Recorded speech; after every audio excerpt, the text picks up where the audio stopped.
Honorable Minister for Environment, Forest and Climate Change is expected to arrive soon.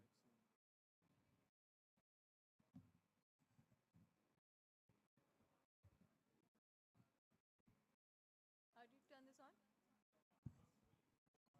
It's on. Oh, yeah.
Namaskar and a very warm welcome on behalf of the Central Zoo Authority and the Nandankanan Zoological Park to the Honorable Minister of the Environment, Forest and Climate Change, Government of India, Shri Bhupendra Yadav ji.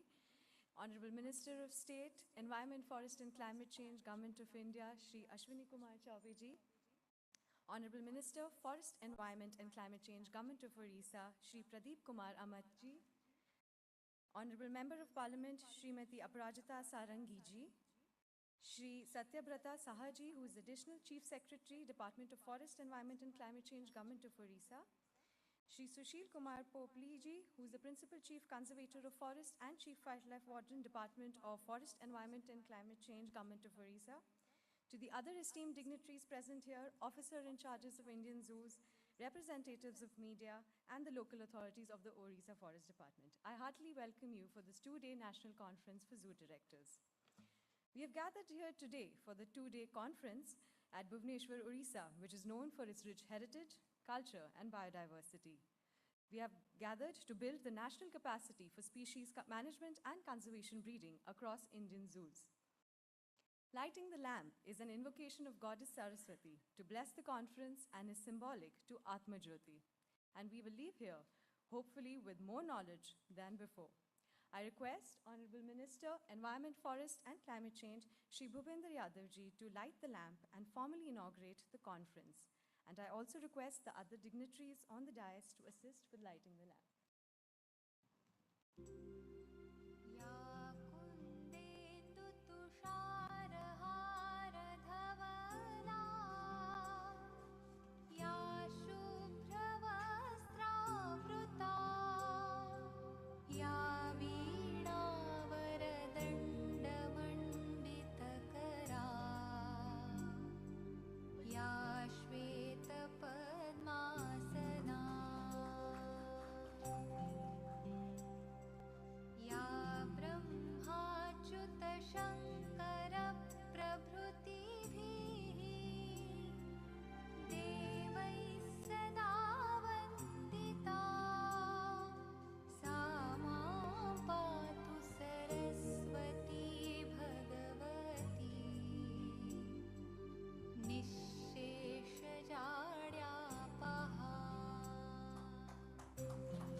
Thank you.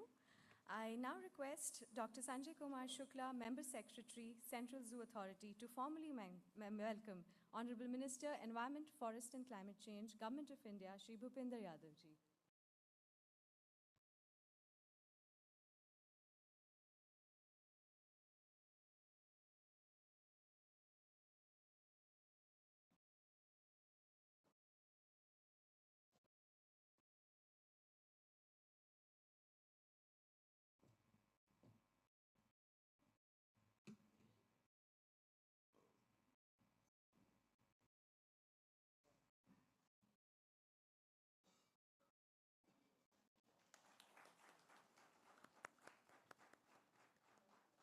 I now request Dr. Manoj Nair, Director, Nandankanan Zoological Park, to formally welcome Honorable Minister of State, Environment, Forest and Climate Change, Government of India, Shri Ashwini Kumar Chaubey ji.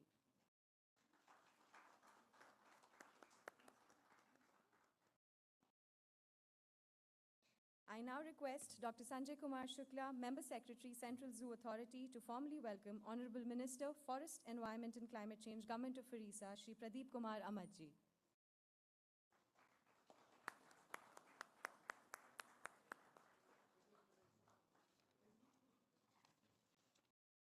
I now request Mrs. Akansha Mahajan, Deputy Inspector General of Forest, Central Zoo Authority, to formally welcome Honorable Member of Parliament, Srimati Aparajita Sarangi ji.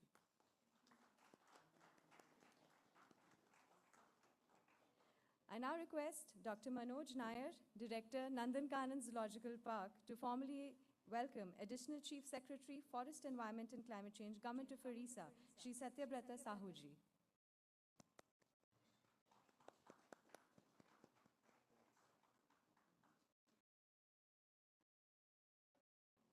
I now request Mrs. Akanksha Mahajan, Deputy Inspector General of Forests, Central Zoo Authority, to formally welcome the Principal Chief Conservator of Forests and Chief Wildlife Warden of Government of Orissa, Shri Sushil Kumar Popli ji. I now invite Dr. Sanjay Kumar Shukla, Member Secretary, Central Zoo Authority, to deliver the welcome address. Thank you.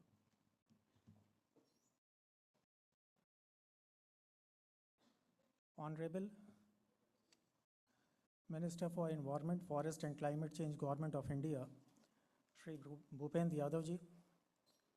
Honorable Minister of State for Environment, Forest and Climate Change, Government of India, Shri Ashwini Kumar Chaube ji. Honorable Minister for Environment, Forest and Climate Change, State of Odisha, Shri Pradeep Kumar Ramat ji. Honorable Member of Parliament, Bhubneswar, from this very own city, Srimati Aparajita Sarangi ji. Honorable Additional Chief Secretary, Forest, Environment and Climate Change, State of Odisha, Shri Satyavrat Sahu ji. Honorable Principal Chief Conservator of Forest and Head of Forest Force, Government of Odisha, Shri Devidat Biswal sir. Honorable Principal Chief Conservator of Forest and Chief Wildlife Warden, Government of Odisha, Shri Sushil Kumar Popli ji.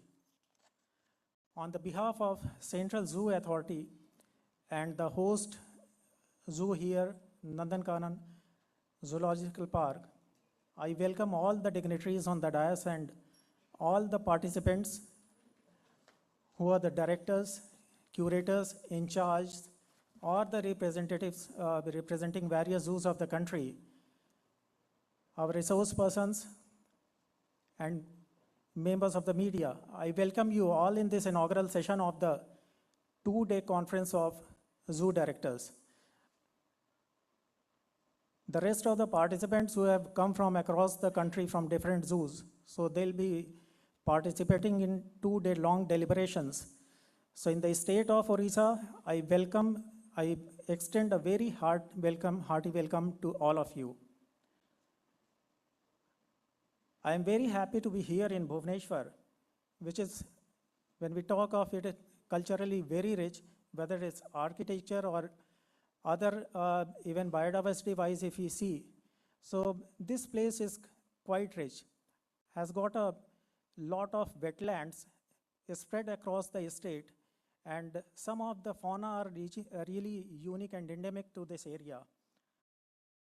If we talk wetlands like Chilka Lake, which has coast that is home to the olive redlet turtle and Irrawaddy dolphin, this makes it a fitting venue for the National Conference for Zoo Directors being organized by the Central Zoo Authority and the Nandankanan Zoological Park. Late last year in October 2021, the Central Zoo Authority had organized a National Conference for Zoo Directors and Veterinarians at Kevadia, Gujarat. The conference was a success and led the foundation for progress with development activities in the zoo across the country. Based on the directions received at the meeting and the suggestions received from the zoo directors, the next meeting was scheduled with this directed agenda to discuss scientific management, technology, and innovations for research and achieving targets of the 10-year vision plan for the Indian zoos and strengthening CZA. The vision plan was released by our Honorable Minister in the last Zoo Directors Conference in Kevadia only. The model of the modern public zoo became popular in the 18th century during the Age of Enlightenment, a period of European history when science, reason, and logic were promoted as ideals of society and government. The scientific focus of the Age of Enlightenment extended to zoology. Scientists wanted to research animal behavior and anatomy, and to do this, animals had to be kept and cared for in places that were close to or resembled the animal's natural habitat. Today, zoos are meant to educate the public but have a strong emphasis on scientific research and species conservation. There is a trend toward giving animals more space and recreating natural habitats. The Central Zoo Authority too is committed to the vision and lead the transformation of zoos to include best practices in animal care, species conservation, research, and awareness. This is also reflected in the development of the vision plan document for strengthening zoos. To complement the national wildlife conservation effort, the Central Zoo Authority has identified 74 indigenous faunal species for focused conservation breeding. If we talk of this place also, the Nandankanan Zoological Park has done exemplary work in the conservation breeding of the pangolin. And another success story which we can talk of is of red panda, where we released some of the animals recently in their Back to Wild program. The program, this is currently being updated using the global standards, including the IUCN Conservation Planning Specialist Group, using the one plan approach.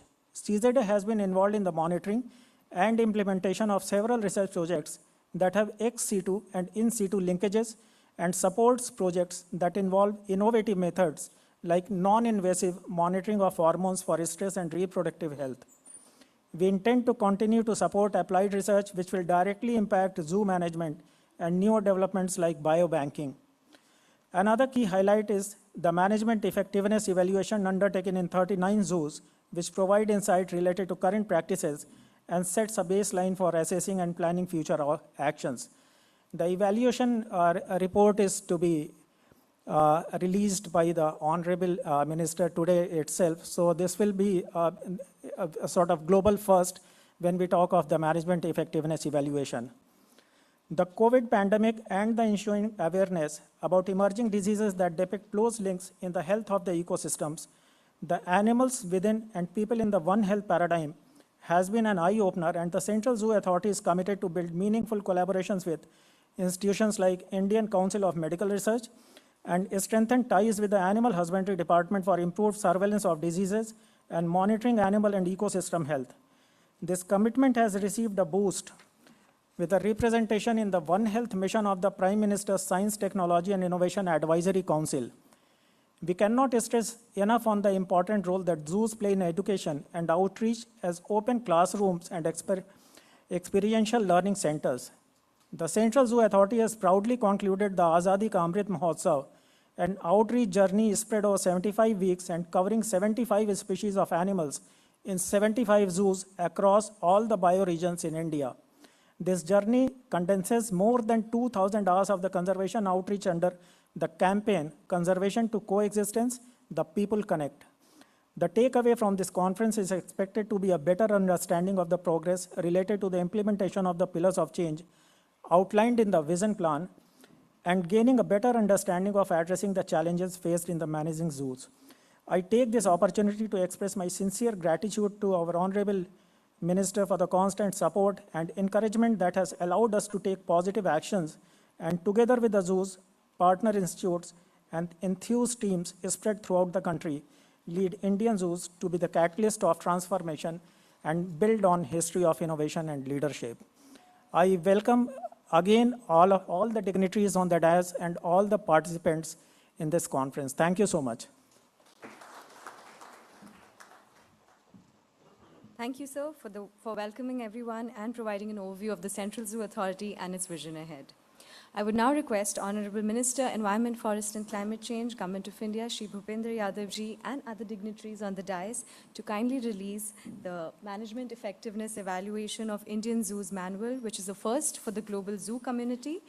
And in this, through this exercise, we have evaluated 39 large and medium zoos across India on their ability to maintain core values of zoo management.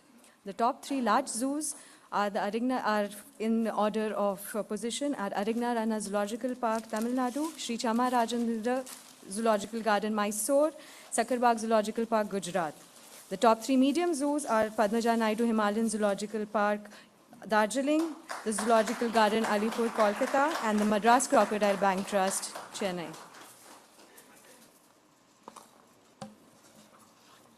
I would now request them to release the Field Guide for Rehabilitation of Indian Pangolins, the second edition, which has been compiled by the Nandankanan Zoological Park, which outlines the standard operating procedures for rehabilitation of wild pangolins.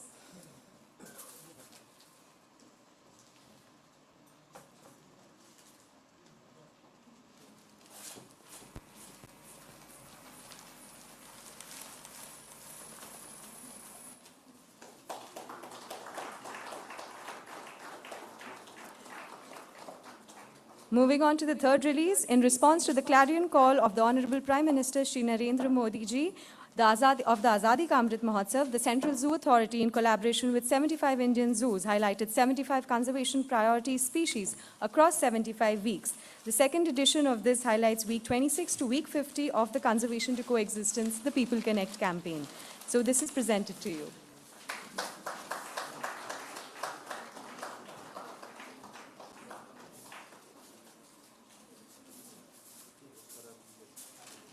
We have next a video release that chronicles the 75-week-long outreach program under the Azadi Ka Amrit Mahotsav outreach campaign across Indian zoos. I would request Honorable Minister, Environment, Forest and Climate Change and other dignitaries to kindly release the video.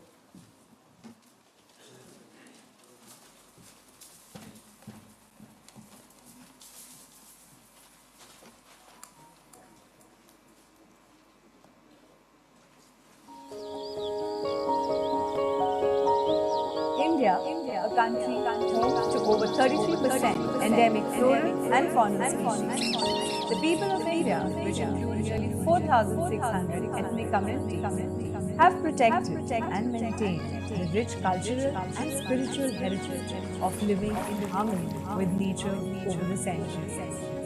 The unique topographical features of India have endowed distinctive biogeographic characteristic features in the country. 10 biogeographic zones have been identified, wherein over 1 lakh species of fauna and 47,000 species of flora have been documented. Several ecosystems are present which provide opulent diversity.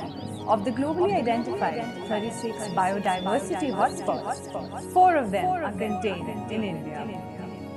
People are generally unaware of the impact their actions have on the environment. Sustainable conservation, therefore, requires people's awareness and connection to the intrinsic values of nature.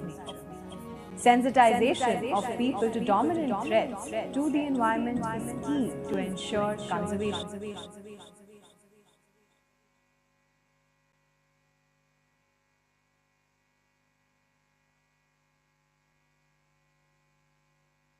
Of resources.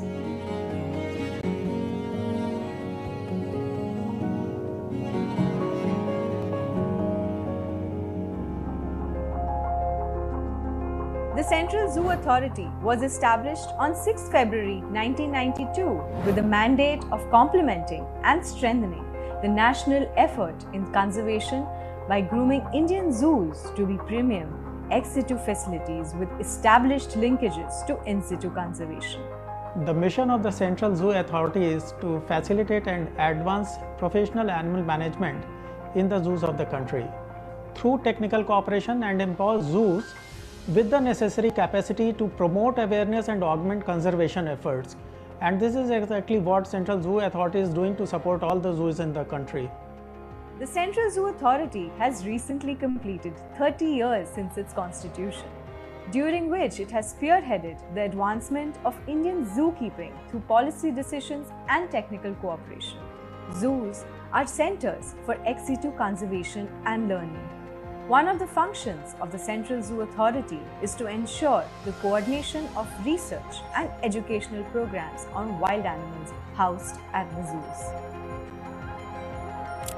Several national and international days are observed and celebrated by zoos across India. A zoo calendar that highlights all the important days related to forests and wildlife is followed by all zoos. Complementing the nationwide launch of the Azadi Ka Amrit Mahotsav, the Central Zoo Authority, in collaboration with zoos across India, have embarked upon itself to showcase 75 conservation priority species native to India's 10 biogeographic zones across 75 zoos through sustained public engagement and support. The campaign began with an invocation of Lord Ganesha and a salutation to the Asian elephant, and has since travelled across 75 zoos located in the 10 biogeographic zones of India. The 75 conservation species prioritized are native to India, with several of them having ex-situ conservation breeding programs that are coordinated by CZA. The objective of this outreach campaign is to enable people to reconnect with the native faunal diversity of India through multifarious activities that involve people from all age groups.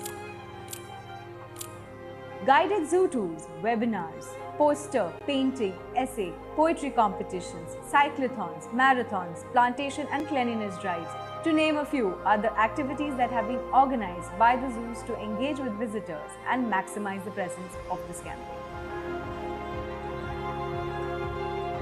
The stellar efforts of the Indian zoos in augmenting this campaign through continued engagement of visitors both online and offline despite the pandemic is indeed remarkable. The response to the campaign across all Indian zoos has been phenomenal. Going forward, we at the Central Zoo Authority will continue to propagate its mission with sustained efforts to build a connection between zoos and visitors. The Conservation to Coexistence, the People Connect campaign is one such initiative to bring people together to restate and rehash that we have only one Earth.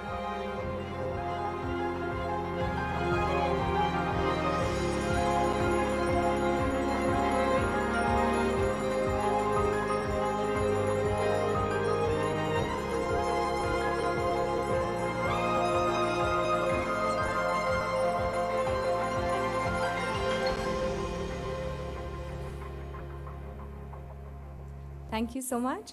I now invite Shri Satyabrata Sahuji, who is the Additional Chief Secretary, Forest, Environment and Climate Change, Government of Orissa, to kindly say a few words.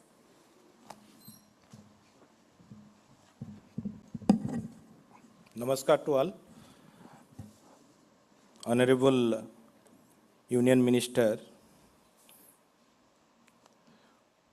Forest and Climate Change, Environment, Government of India, Bhupneswar Yadav ji, Honorable Minister of State, Government of India, Sri Ashwini Kumar Choube ji, Honorable Cabinet Minister, Forest, Environment and Climate Change, Government of Orissa, Sri Pradeep Kumar Amat ji, Honorable MP Bhubneswar, Madam Aparajita Sarangi ji, my colleagues on the dais, Mr. Shukla and Mr. Popli, all respected dignitaries present in this afternoon in this beautiful conference organized by the Central Zoo Authority. Right at the outset, a very warm welcome on behalf of the Government of Orissa to a beautiful city of the country, that is Bhubaneswar, the temple city. It is really indeed a great pleasure for me to be here for the national conference organized by the Central Zoo Authority in association with the Nandankanan Zoological Park.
CZA also has specifically highlighted two best practices of Nandankanan to be emulated across the country in other zoos. And first is the captive slaughterhouse, which has been established in the Nandankanan Zoo premises. Many of you who have visited are likely to visit in the coming 2 days can see that. And a beautiful fodder farm. Nandankanan has set up a captive slaughterhouse, first of its kind, which regularly supply fresh and hygienically processed buffalo meat to the carnivores. The captive fodder farm, which spreads across almost 35 acres, caters to a daily requirement of 3,200 kg of fodder for the herbivores. The second best practice is that the conservation breeding and research, which has been highlighted by my previous speaker, of this Nandankanan Biological Park is also praiseworthy. Conservation breeding Center of Endangered Species of Indian pangolin and long-billed vultures has been established here. I am happy to know that in acknowledgement of all these best practices, the CZA has also twinned Nandankanan with Tire Park Zoo, Berlin, Germany. This is a proud moment for the state of Odisha. Under this initiative, collaboration is being initiated between our biological park and the Tire Park of Germany for mutual learning and knowledge sharing on zoo management. To transform Nandankanan as a world-class zoo under the 5T Charter of the state government, a comprehensive master plan has also been prepared as per the direction of the Honorable Chief Minister. It covers various broad areas of intervention such as landscaping and improvement of the zoo frontage, lakefront development of the Kanjia Lake, and setting up of state-of-the-art enclosures adhering to the immersion concept in zoo design, development of Chudanga forest area, and comprehensive solid and liquid waste management, which is a basic requirement in any kind of zoo. I wish all of you, you will have a good peer learning, you will exchange your ideas, and the participants in this conference definitely will give ideas as a result of which a blueprint can be prepared for overall development of zoos across the country. I wish all of you very best and trust that your stay in Bhubneswar will be very pleasant and fruitful. Although weather is little bit not favorable for the last couple of days, I urge all of you to explore India's best kept secret, that is Odisha, and enjoy hospitality of our state. I would also like to compliment Mr. Shukla particularly and the ministry in general for organizing this zoo management conference in the state of Odisha, in allowing an opportunity to see what are the good things happening in other parts of the country. Thank you very much. Namaskar.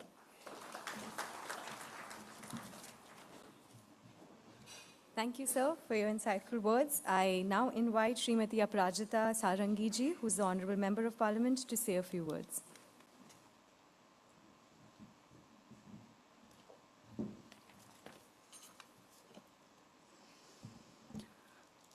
Honorable Minister, Environment, Forest and Climate Change, Government of India, Shri Bhupendra Yadav ji, Honorable Minister of State, Government of India, respected Shri Ashwini Chaube ji, Honorable Minister, Government of Odisha, Shri Pradeep Kumar Amath ji, Shri S.K. Popali ji, Shri Satyabrat Sahu, Additional Chief Secretary, Shri Dr. Sanjay Shukla, Member Secretary, Central Zoo Authority, and friends who have come here from different parts of the country, the officials, and those who are accompanying the people, those who have come from outside. At the outset, I can only say that I'm delighted to have all of you here in Bhubaneswar. It's a lovely city, as has been told, and I'm sure this 2 days conference will give you lots of memories of the city and of Odisha. It's a beautiful state, and Bhubaneswar, I can say with all confidence and all conviction at my command, is one of the most beautiful cities of the country.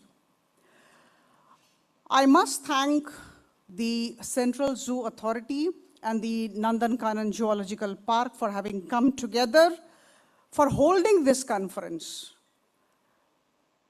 You know, conceptualizing a certain thing is very easy, but translating that particular idea or concept into action is what matters. And this is what the Central Zoo Authority and the Nandankanan Zoological Park have done. They have converted their idea into action, and for that matter, I really thank them. I was told that way back in 1989, 1990, in Odisha, something like this had been organized for the zoo directors. But I must compliment the Ministry of Government of India. Very frequently, they are enabling all of you to gather together. The other day it was in Kevadia and now it is in Bhubneswar. I'm very proud that the Ministry, Government of India, Honorable Minister and his team have chosen Bhubneswar to be the venue. In the morning there was another session, very important session with Honorable Minister. At the cost of being repetitive, I would say that when we talk of wildlife, we are reminded of the quote of Mahatma Gandhi. Mahatma Gandhi had said a very important thing, which I think all of you, all of us who are working for our ecosystem must remember. He had said, when we have to assess the progress of a nation or the moral standards of a society, we must see as to how the animals of that area are being treated. I think this statement of Mahatma Gandhi says all. I said in the morning, I repeat, in Man Ki Baat one of these days, Honorable Prime Minister had communicated the same kind of thing. He said, it's very difficult to know the universe. Whatever we know is like a handful of sand. It's very important to know the biodiversity of the country. My dear friends, we are all here to learn from each other. As the Additional Chief Secretary said, I reiterate, we are all here for peer group learning. And nothing matters more than that. Whatever is happening here may not be happening in Maharashtra. And whatever is happening in Maharashtra may not be happening in Andhra Pradesh. We saw a very lovely exhibition of the good things that are being done by various zoo authorities in different parts of the country. I think it would be a very delightful stay for each one of you. Let's learn as much as we can and let us raise our standards. We compete with ourselves. We don't compete with others. We compete with ourselves. Whatever we were yesterday, we should be better today and tomorrow. That's how it should be. So I'm sure when you go back, you will go more enriched. You'll be having more success stories of other states with you. You'll be sharing your own best practices here. I end with a very small quote. Good, better, best. Never let it rest till your good is better and your better best. From good to better and better to best. That's how our life should be, our profession should be, and our attitude should be. Thank you so much. Thank you, ma'am. I now invite Honorable Minister, Forest, Environment and Climate Change, Government of Orissa, Shri Pradeep Kumar Amaji, to kindly say a few words.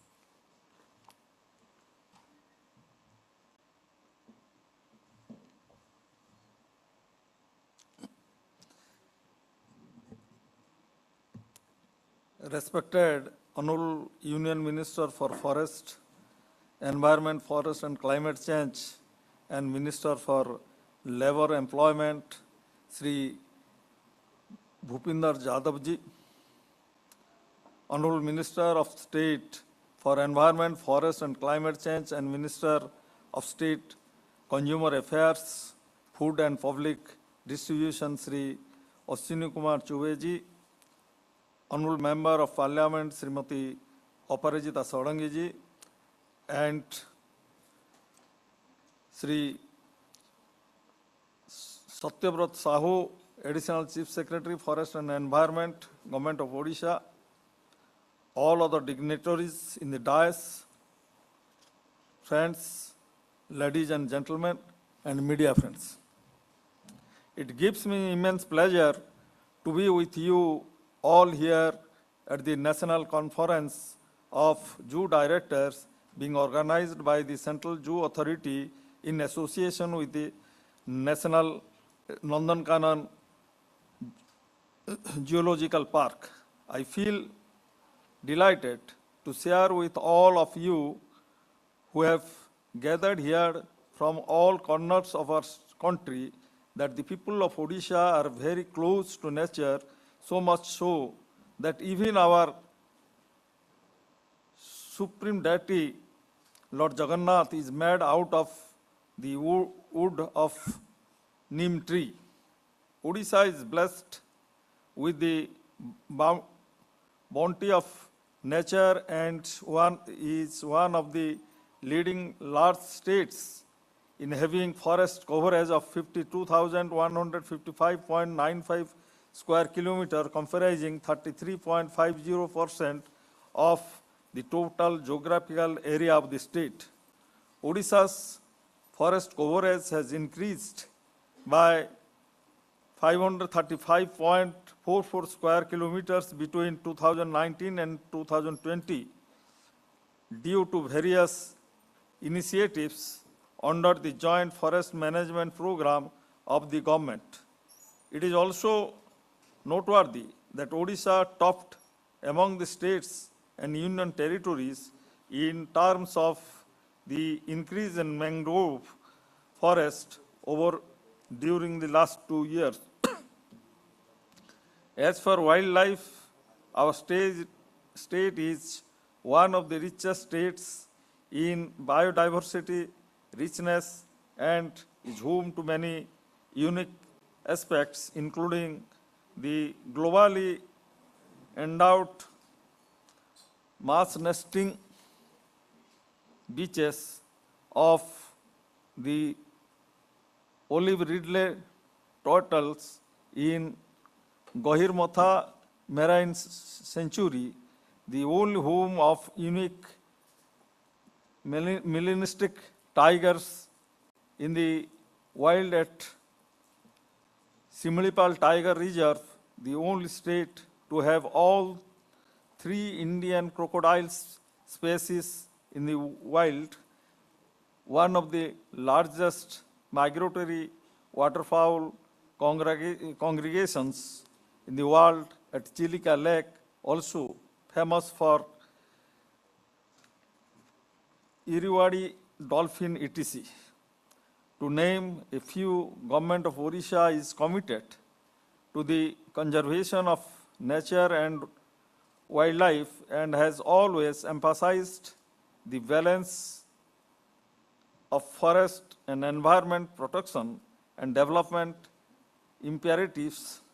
It has also promoted the importance of community participation and traditional conservation practices. The state government has initiated various schemes for wildlife habitat improvement and also for managing the burning issues of human-animal conflict.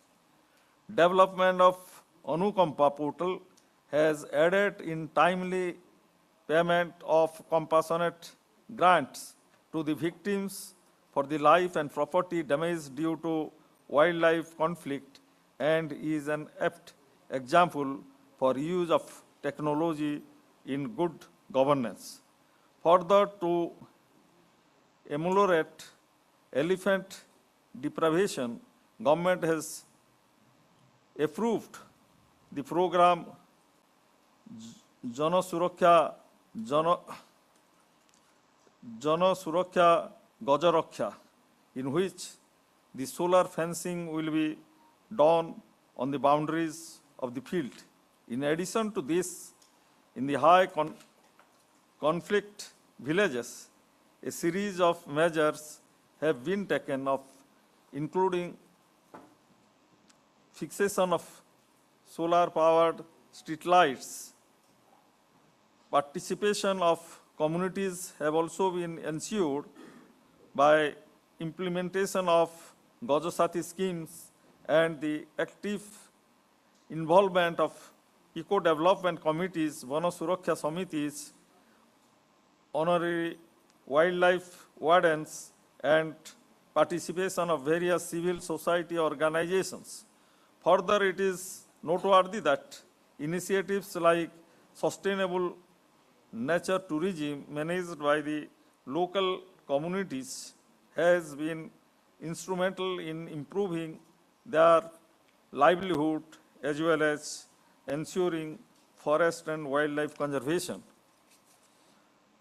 Coming to Nandankanan, it is a premier large zoo of the country and is an acknowledged leader of best practices in captive animal husbandry and management.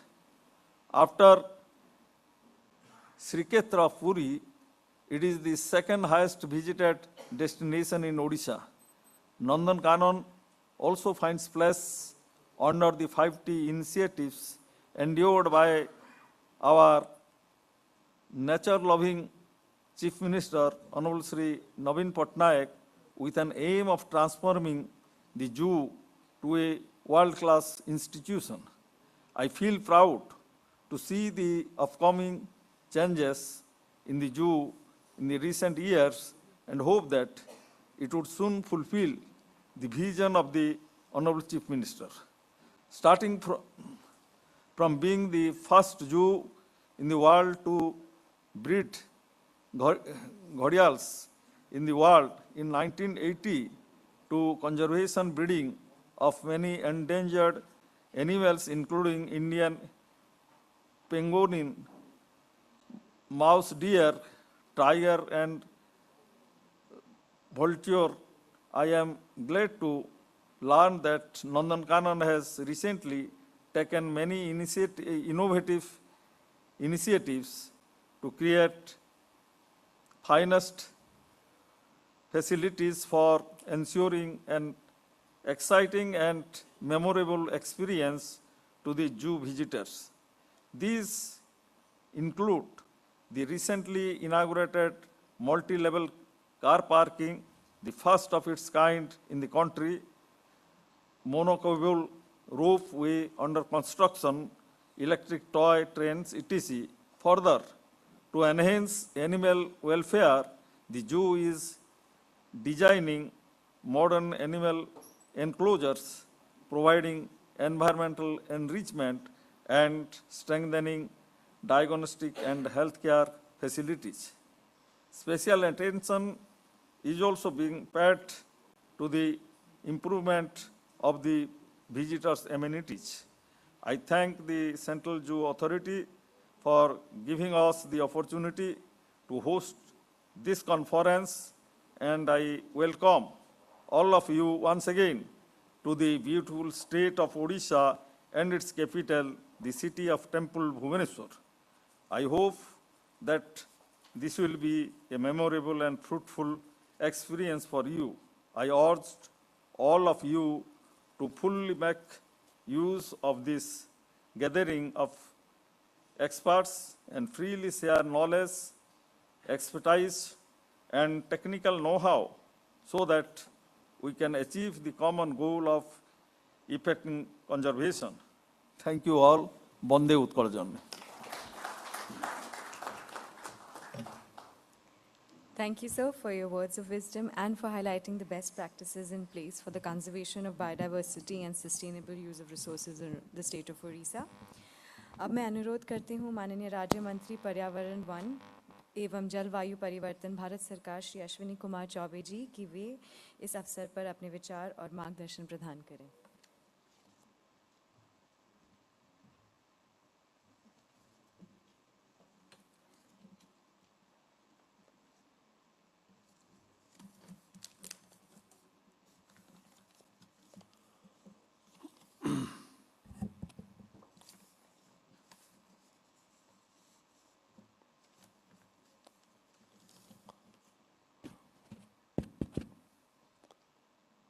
जय जगन्नाथ. मु जगन्नाथ धाम को आशिके बहुत गर्वित हो छी. अपन मनन को समस्त को मोरो जोहार. नमस्कार. आज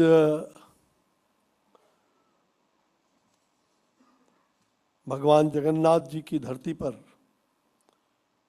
जीव संरक्षण एवं उनके कल्याण पर 2 दिवसीय इस सम्मेलन के आयोजन के शुभ अवसर पर आप समस्त लोगों को हृदय से बधाई देते हुए मंचस्थ हमारे वन पर्यावरण, जलवायु एवं जलवायु परिवर्तन, साथ ही श्रम विभाग के माननीय यशस्वी मंत्री श्री भूपेंद्र यादव जी, यहाँ बैठे हुए श्री प्रदीप कुमार आमद जी, जो माननीय मंत्री वन पर्यावरण एवं जलवायु परिवर्तन उड़ीसा सरकार,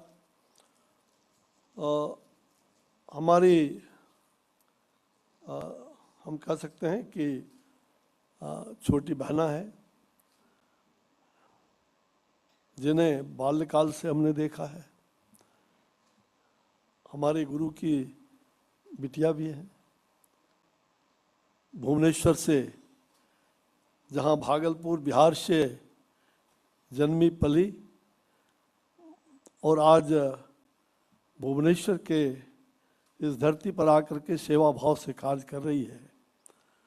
सचमुच आवाज़ बन करके, उड़ीसा की आवाज़ बन करके, भुवनेश्वर की आवाज़ बन करके लोकसभा में भी जहाँ गुंजायमान रहती हैं और हमारी पार्टी की राष्ट्रीय प्रवक्ता के रूप में काफ़ी मुखर है।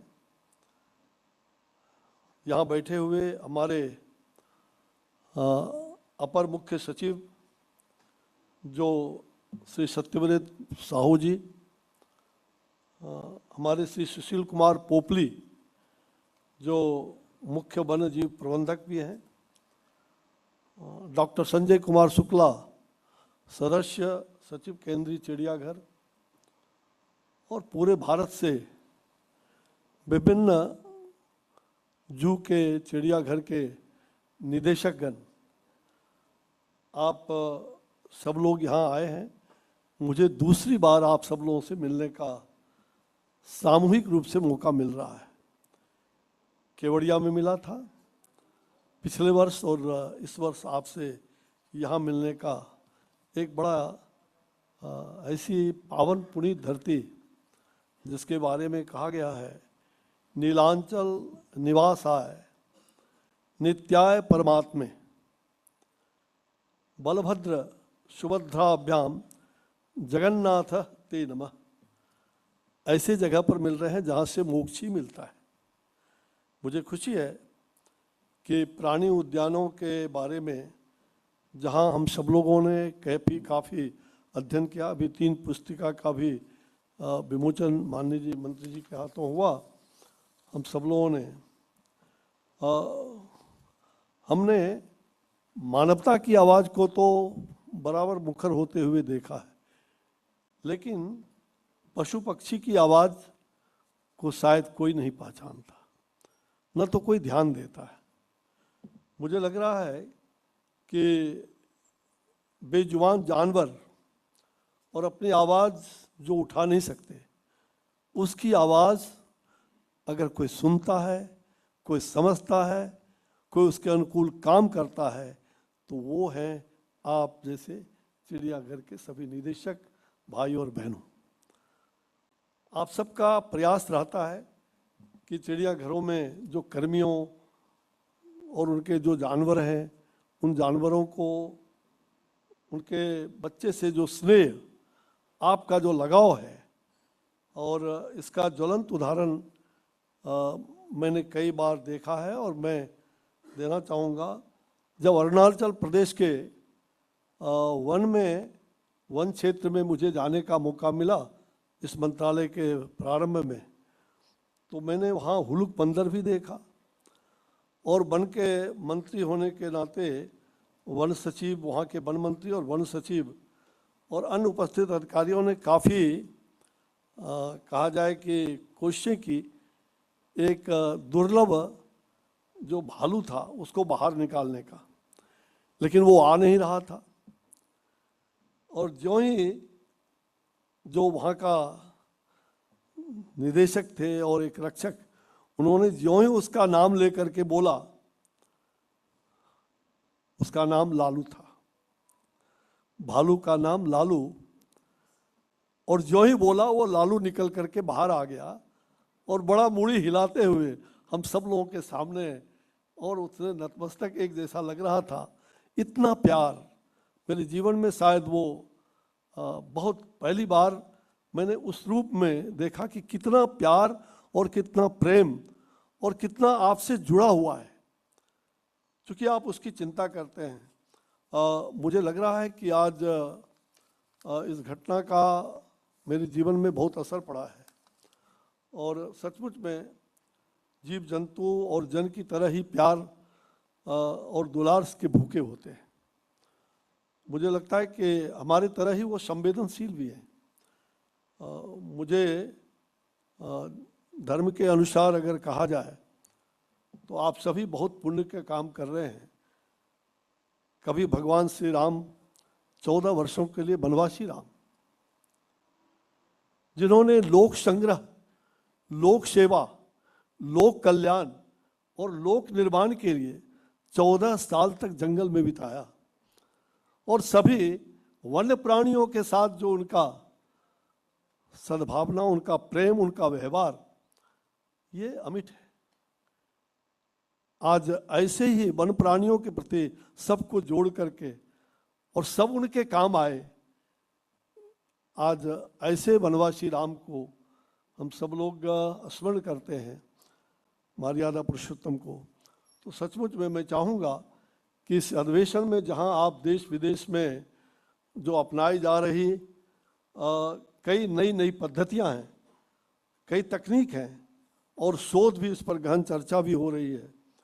आप समाज में वन्य जीवों के प्रति जो करुणा है, जो प्रेम है, जो इसका सबसे बड़ा माध्यम भी आपके पास ही उपलब्ध है। देश भर में चिड़ियाघरों में आने वाले बच्चों को विशेष करके जो उनको लक्षित करने का काम करते हैं, आप अपने चिड़ियाघर के प्रांगण में एक छोटा सा नाट्य कार्यक्रम का भी आयोजन करें, जिससे जानवर और इंसान के बीच की दूरियां पर मिट सकता है। मैंने कई बार मैं पिछले मुझे लगता है कि अपने प्रवास के दौरान जिम कॉर्बेट जाने का मौका मिला था, और वहाँ मैंने देखा छोटे छोटे बच्चे, शिशु बालक किस प्रकार से जानवरों के वेश में थे। पहले तो एक छोटा बच्चा डर गया, लेकिन बाद में उसने भालू, बंदर, हाथी सब बन करके लोग वहाँ जिम कॉर्बेट में उस दिन कार्यक्रम कर रहे थे, और कितना लगाव बच्चों का रहा, शायद जीवन भर। और उन जानवरों के साथ फिर उन्हीं बच्चों ने, छोटे छोटे बच्चे जो थे, उन्होंने आकर के अपना पिक्चर भी दे, उनके माता पिता, शायद जीवन भर उनको वन्य प्राणियों के प्रति वो प्रेम बना रहेगा। मुझे लगता है कि वन्य जीव जो हमारे परिस्थिति तंत्र का एक महत्वपूर्ण अंग है, हम सब लोगों को उनके अस्तित्व के बिना हम पारिस्थितिक संतुलन को कायम नहीं कर सकते, और तेजी से बदलते हुए जो औद्योगिक परिवेश है, उसमें कुछ वन्य जीवों के विलुप्त होने का भी खतरा उत्पन्न हो चुका है। उसके लिए हमारे विभाग के द्वारा कई ऐसे महत्वपूर्ण कार्य भी किए जा रहे हैं। प्राणी उद्यानों और प्राणी उद्यानों से बाहर जो सभी प्रकार के जीवों का संरक्षण, और साथ साथ हमारी प्राथमिकताओं में वो शामिल भी हो गया है। भारत जैसे विविधता वाली देश, जहाँ प्राणी उद्यान जैव विविधता के संरक्षण में महत्वपूर्ण योगदान है, इसमें विभिन्न स्थानों में आए अनेक ऐसे वन्य जीवों का बचाव, उनके पुनर्वास आदि की व्यवस्था भी की जाती है। केंद्रीय प्राणी उद्यान प्राधिकरण आज भारत की वन्य जीव संरक्षण की एक अग्रणी एवं सांविधिक जो हमारे ये जो एक निकाय है, सचमुच में उसका मुख्य उद्देश्य ऐसे भारत के तमाम जानवरों के रखरखाव, उनके स्वास्थ्य और उनके देखभाल के लिए न्यूनतम मानकों और मानदंडों को लागू करती है। आज हमारे प्राणी उद्यानों का उद्देश्य वन्य जीव संरक्षण और वन्य जीवों की गंभीर और आकस्मिक जो बीमारियों की रोकथाम, ऐसे विशेष प्रयास वन्य जीवी प्रबंधन हेतु शोध एवं वन्य प्राणियों के बचाव और पुनर्वास का प्रयास भी करना है। अंतर्राष्ट्रीय पर्यटन मानचित्र में भुवनेश्वर एवं नंदनवन, मुझे याद है आज से 20 साल पहले मैं जब आया था, 18 साल पहले, उस समय वो चिन्हित हो रहा था जगह, और वहाँ मैं उस समय गया था जब वो बन रहा था उस रूप में। तो नंदनवन सचमुच में उसका प्रमुख स्थान है, और नंदन कानन का अर्थ ही है स्वर्ग का उद्यान, अर्थात इस उद्यान में रह रहे जितने वन्यजीवी हैं उनको वह सुख मिलना चाहिए जो स्वर्ग के उद्यान के नैसर्गिक सुख को प्राप्त होता है, वो प्राणियों को मिलता है। तो आज जियो और जीने दो, इसकी जो संकल्पना है केवल मानव जीवन के लिए ही नहीं, अपितु इस धारा के सभी जीवों के लिए वह भी आवश्यक है, उनका भी अधिकार है।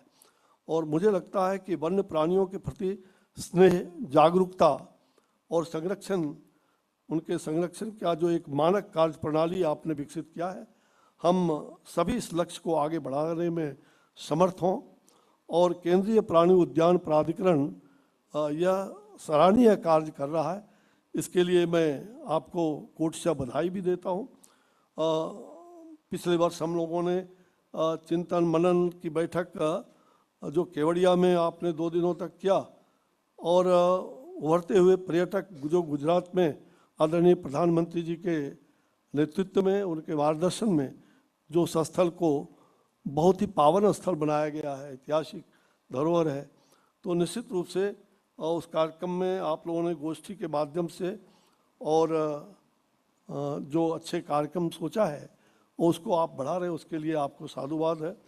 आज का युग जो प्रौद्योगिकी और प्रबंधन का है, निश्चित रूप से उसमें हम सब लोगों को ध्यान देने की आवश्यकता है। मुझे लग रहा है कि अपनी स्थापना की 3 दशक हम पूरा करने वाले हैं, और 149 प्राणी उद्यानों को नियंत्रित करने वाले प्राधिकरण के नेतृत्व में अगले 1 दशक में किए जाने वाले कार्यों का मंथन भी हम करेंगे। और मुझे विश्वास है कि प्रधानमंत्री श्री नरेंद्र भाई मोदी जी के उस मूल मंत्र सबका साथ, सबका विकास, सबका विश्वास और सबका प्रयास, उसको ध्यान में रखते हुए जो विदेश के प्राणी उद्यानियों में जो परस्पर सहयोग करके उस पर विचार विमर्श भी हम करते रहते हैं, उसको भी ध्यान हम लोग करने की आवश्यकता रखते हैं। और जैसा कि अभी चिता को हमने वहाँ से नामिबिया और दक्षिण अफ्रीका से लाने का एग्रीमेंट करके, और आगे 17 तारीख को एक विशाल कार्यक्रम होने जा रहा है। माननीय मंत्री जी का बहुत वो स्वयं यहाँ से जा करके उसके निरीक्षण करने जा रहे हैं उस स्थल का। तो मुझे खुशी है कि इस मंथन के बाद जो निर्णय होगा वो भारत के प्राणी उद्यानों के लिए बहुत ही महत्वपूर्ण होगा। और प्रधानमंत्री जी की बराबर उत्कट इच्छा रहती है कि वन्य प्राणियों के साथ हम कैसे जुड़े रहें। मुझे इस राष्ट्रीय प्राणी प्राधिकरण के आज़ादी के इस अमृत महोत्सव के 75वें कह सकते हैं कि जातियों पर जो सचित्र पुस्तिका और विलुप्त जो ऐसे कागार पर पहुँचे हुए जो पैंगोलिन, वो उसका भी आपने दूसरा संस्करण निकाला है, ये बहुत बड़ी बात है। ये दोनों पुस्तिकाएं उनके संरक्षण में रामबाण तो सिद्ध होगा ही, साथ साथ मनुष्यों के दोनों ये पुस्तिकाएं मनुष्यों के लिए भी इसके प्रति करुणा और सहानुभूति दोनों ही उन्हें उत्पन्न होगा। और मेरा विश्वास है कि इस प्रकार के कामों से हमें बहुत बड़ी शांति भी मिलेगी। जहाँ तक स्कंद पुराण के एक पाठ का मैं आपके सामने विमोचन करना चाहूँगा। धर्मो जीव दया तुल्यो न क्वापि जग तीतले तस्मात् सर्व प्रयत्नेन कार्या जीव दया निर्भय। यह जो भाव है, इस भाव को हम कैसे आगे हमारे ऋषि मुनियों ने इस संसार में जीवों पर दया करना, उसके समान दूसरा कोई धर्म नहीं है। और मुझे लगता है सभी प्रयत्न करने से जीवों के प्रति जो दया करनी चाहिए, ये भाव पैदा होता है। और मैंने इसी भाव से आज से 2 महीना पहले 2-2.5 महीना पहले मैं आ रहा था बंगाल जू में, मैं गया और वहाँ जो जू के निदेशक और उन लोगों ने जो मुझे प्रेरणा जगाई सचमुच में, मैंने कहा कि भाई यहाँ आपने दिया है कि अडॉप्ट 1 एनिमल, तो मैंने कहा कि यहाँ कुछ इस प्रकार की बात है क्या, तो वो दिखाए और ले गए एक बिटिया जो बाग के बगल से ही हम लोगों को वहाँ पर ले जा करके वहाँ दिखाया। मैं बहुत मुझे लगा कि ये तो मेरे घर का है। बोला 6 महीने अभी हुए। मैंने कहा कि इसको मैं गोद दूंगा और मैंने उस बाग की बच्ची को गोद लिया। बच्चे को 3 भाई थे, उसका नामकरण भी रखने को कहा, तो एक का नाम अग्निवीर, दूसरे का नाम क्रांतिवीर और तीसरे का नाम नभोवीर। ये रखने का सौभाग्य भी प्राप्त हुआ उस बंगाल जू सिलीगुड़ी में। तो मुझे बहुत खुशी है कि वन प्राणियों को कैसे लोग गोद ले सकते हैं, उसके प्रति जो जागरूकता है, जो बंधुत्व की भावना है, तो बच्चों को, नई पीढ़ी को हम इसको कितना अधिक आकर्षित कर सकते हैं, तो इसका प्रयास निश्चित रूप से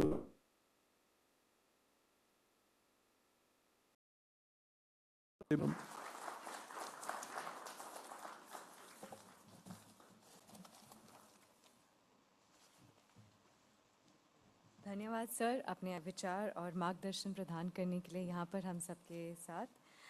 अभी I now invite honourable minister environment, forest and climate change, government of India, Shri Bhupender Yadav ji, to kindly deliver the keynote address.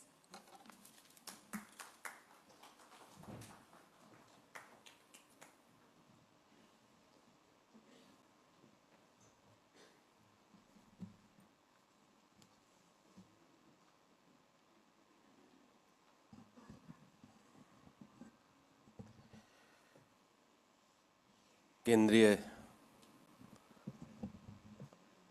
One, पर्यावरण एवं जलवायु परिवर्तन के मेरे साथी मंत्री सम्मान्य अश्विनी चौबे जी,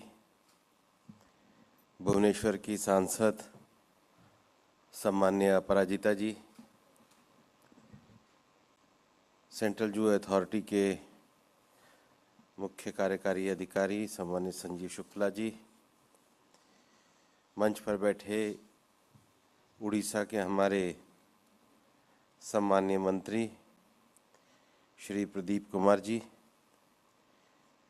मंच पर बैठे हुए उड़ीसा सरकार के अधिकारीगण और देश भर से नेशनल कॉन्फ्रेंस जू डायरेक्टर में भाग लेने के लिए आए हुए सभी सम्मान्य अधिकारीगण, हम लोग केवड़िया में मिले थे और 2 दिन की कॉन्फ्रेंस में हम लोगों ने बहुत सारे विषयों को रखा था। उसके बाद उसकी समीक्षा करने के लिए पिछले महीने हम लोग दिल्ली में हमारी स्टीयरिंग कमेटी की मीटिंग भी हुई थी। एक बहुत अच्छा काम आप लोगों ने किया कि देश भर में हमारे जितने भी जू हैं उनके मैनेजमेंट के इवैल्यूएशन करने के लिए आप लोगों ने एक बुकलेट को प्रकाशित किया। और निश्चित रूप से जब हम देश भर में जू चलाते हैं तो हमारा किसी न किसी स्तर पर इवैल्यूएशन होना चाहिए, ताकि हमारी गुणवत्ता जो सुधार है वो कई दृष्टियों से विचार भी की जानी चाहिए। अभी इसके बाद जब मैंने आपके कार्यक्रम को देखा तो आपका आगामी 10 वर्ष की कार्य योजना पे चर्चा भी आप लोग करने वाले हैं और जो इवैल्यूएशन के पॉइंट्स भी आपने तय किए कि कॉन्टेक्स्ट क्या होना चाहिए।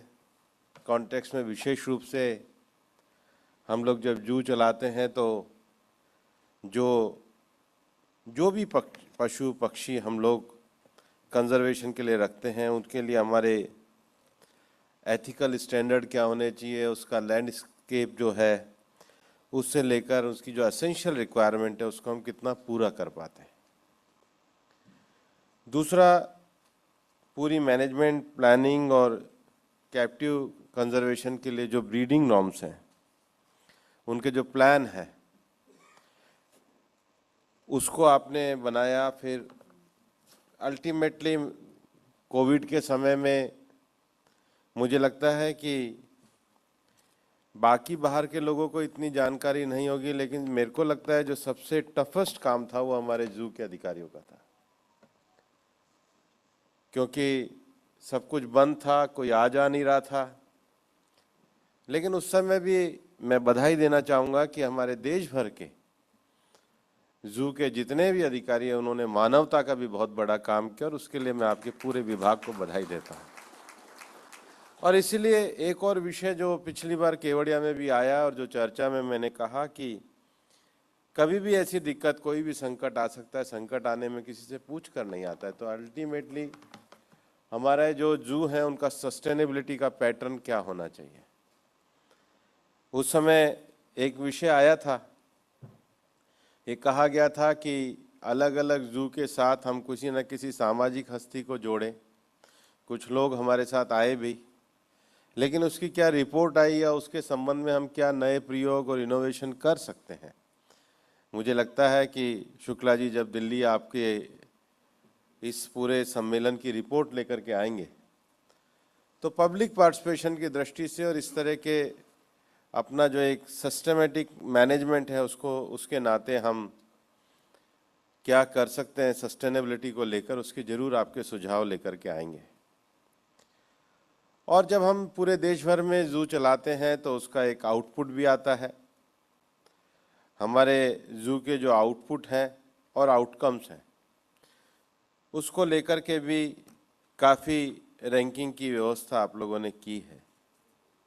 मैं वैसे ही एक सामान्य जानकारी के लिए पूछना चाहता हूँ, यहाँ पे स्टेट म्यूजियम एंड जू केरला से लोग आए होंगे? Yes, yes, please stand up. What is the main challenge before your zoo? Kerala, yes.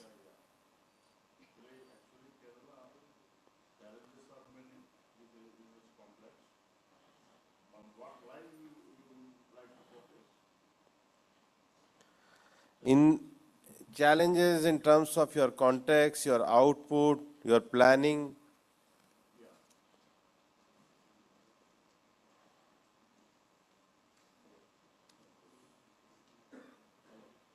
Yes. Actually, we don't have very challenges, but in the case of conservation, I represent a snake park in northern Malabar, and also in the case of conservation, also we must have some challenges. One challenge is regarding the exchange of animals. I feel that regarding the conservation exchange of animals, that the regulations is very constrained. And it is very much not easy to have exchanges from one family to another family. And we know that we believe in Vasudhaiva Kutumbakam. No, that's a philosophical thing. That's a philosophical thing. I'm not interested in that thing. Basically we are working on the. But you know, why your grading is so low? Pardon, sir? Why your grading is so low in this book? Yeah. Yeah, he will speak.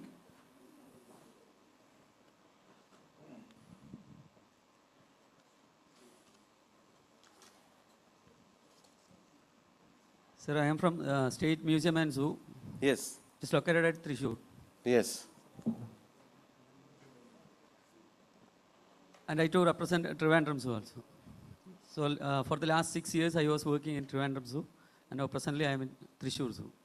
So the main problem with us is, it is located at the heart of the city, and the area is very less.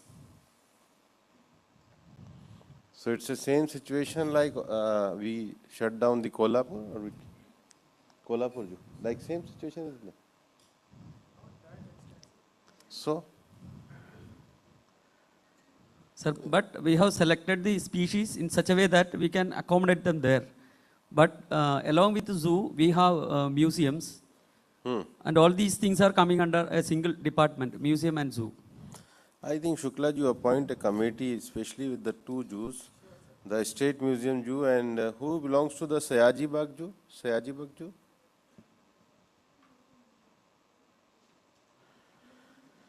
Let us, after this meeting, please sit down. Let us, after this meeting, you must appoint a 2 and 3 officers committee, the best 5 and in the ranking the least 5. And you prepare a list, you prepare why the best, how, why they are best, and the last, what is the reason, how we improve them.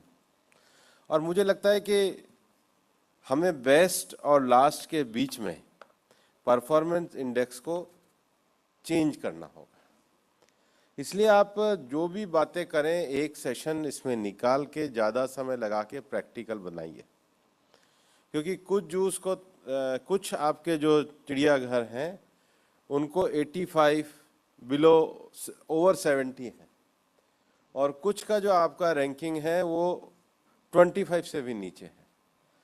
तो मेरे को लग रहा है कि ये आपने बहुत अच्छा काम किया है। मैं आज पूरे रास्ते भी इसको देखते आया था, और इसलिए जब मैं बोलने के लिए खड़ा हुआ तो मेरे को लगा कि जो एक विशेष रूप से दिया गया लिखा हुआ जो भाषण है उसको देने की बजाय आज इतना अच्छा काम आप लोगों का हुआ है, और मैं कहता हूँ ये किसी भी संगठन के लिए सबसे अच्छा काम है कि ये जो अपना मीज़ू मैनेजमेंट इफेक्टिव एवल्यूशन जो है ये ईयरली पब्लिकेशन या 2 साल का पब्लिकेशन होना चाहिए। और इसमें ऐसा नहीं है जो पीछे रह गए उसके कारण हो सकते हैं कि उनको फाइनेंस की सुविधा ना हो सकता है कि स्टेट की एडमिनिस्ट्रेटिव सुविधा ना हो सकता है उनके पास अच्छे वेटरनरी के डॉक्टर्स ना हो सकता है उनके लोगों को अच्छे मैनेजमेंट की करने की आवश्यकता, और जो बेस्ट जो है अब उनका भी हमें इंटरनेशनल एक्रेडिटेशन करना चाहिए। और ये मैं इसलिए कह रहा हूँ कि देखिए एज ए एनवायरनमेंट और फॉरेस्ट मिनिस्टर मैं एक बात को मानता हूँ कि हमने पिछले 5 सालों में माननीय प्रधानमंत्री जी के नेतृत्व में उपलब्धियां ली हैं। उपलब्धियां हमने इसलिए ली हैं कि हम लोग NTCA चलाते हैं, नेशनल टाइगर कंजर्वेशन अथॉरिटी, दुनिया भर में उसका एक्रेडिटेशन हुआ, तो आज हमारे 18 टाइगर रिजर्व्स को इंटरनेशनल एक्रेडिटेशन मिला है। तो हमारे डिपार्टमेंट के लिए गर्व की बात है। उसमें से भी 2 तो सत्यमंगलम और उनको तो वो डबल वाला जो है TZ वो उनको वो एक्रेडिटेशन मिला है। हम लोग ब्लू बीचेस के लिए काम करते हैं, तो हमारे 10 बीचेस को ब्लू टैग बीचेस का दर्जा मिला है, ब्लू फ्लैग बीचेस का दर्जा मिला है, वो टैग उनको मिला है। हम लोग आज एलिफेंट में भी इस मामले में हम लोगों को एक गौरव का विषय है कि अब लास्ट जो हमारा एक और एलिफेंट रिजर्व तमिलनाडु में घोषित हुआ है, अब हमारे पास 32 एलिफेंट रिजर्व हो गए हैं। और इतना ही नहीं, दुनिया में जैसा अभी माननीय अश्वनी चौबे जी बता रहे थे कि हमारे यहाँ एक ही जो वाइल्ड लाइफ स्पीशीज़ एक्सटिंक्ट हुई 1950 के दशक में, चीता इस देश में से गायब हुआ, तो प्रयास करके हमारा जो मंत्रालय है 17 सितंबर को, जिस दिन माननीय प्रधानमंत्री जी के द्वारा चीते का भी वापस से नामीबिया से हम प्रवेश भारत में करने जा रहे हैं। और मेरे को लगता है कि ये जो हमारे विषय हैं, मैंने पिछली बैठक में भी कहा था कि 17 को जब माननीय प्रधानमंत्री जी इसका लोकार्पण करेंगे तो एक पूरा डिज़ाइन बना के हर जू के गेट पे वो लगना चाहिए, ताकि जो आने वाले हमारे बच्चे हैं, जानकार हैं, उनको एक विषय ध्यान में आना चाहिए और हमारे जू पे इस तरह का एक विषय बनाना चाहिए।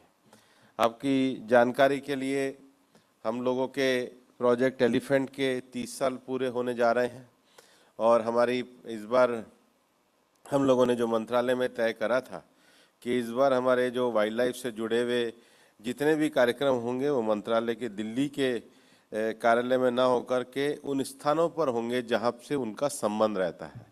इसलिए पिछली बार जू के हमारे अधिकारियों का ये जो कार्यक्रम था मैंने केवड़िया में किया था, ताकि जब केवड़िया विजिट करी, केवड़िया को देखेंगे तो सबका एक दूसरे से अपने एक्सपीरियंसेस का आपस में परस्पर आदान प्रदान होगा। यही कारण है कि आज नंदनकानन से ऑफर मिला, आप लोग यहाँ आए हैं, आज ये नंदनकानन भी जू आप देखेंगे।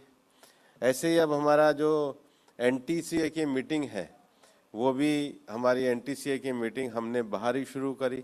सबसे पहले हमने पाके में करी, अरुणाचल प्रदेश में।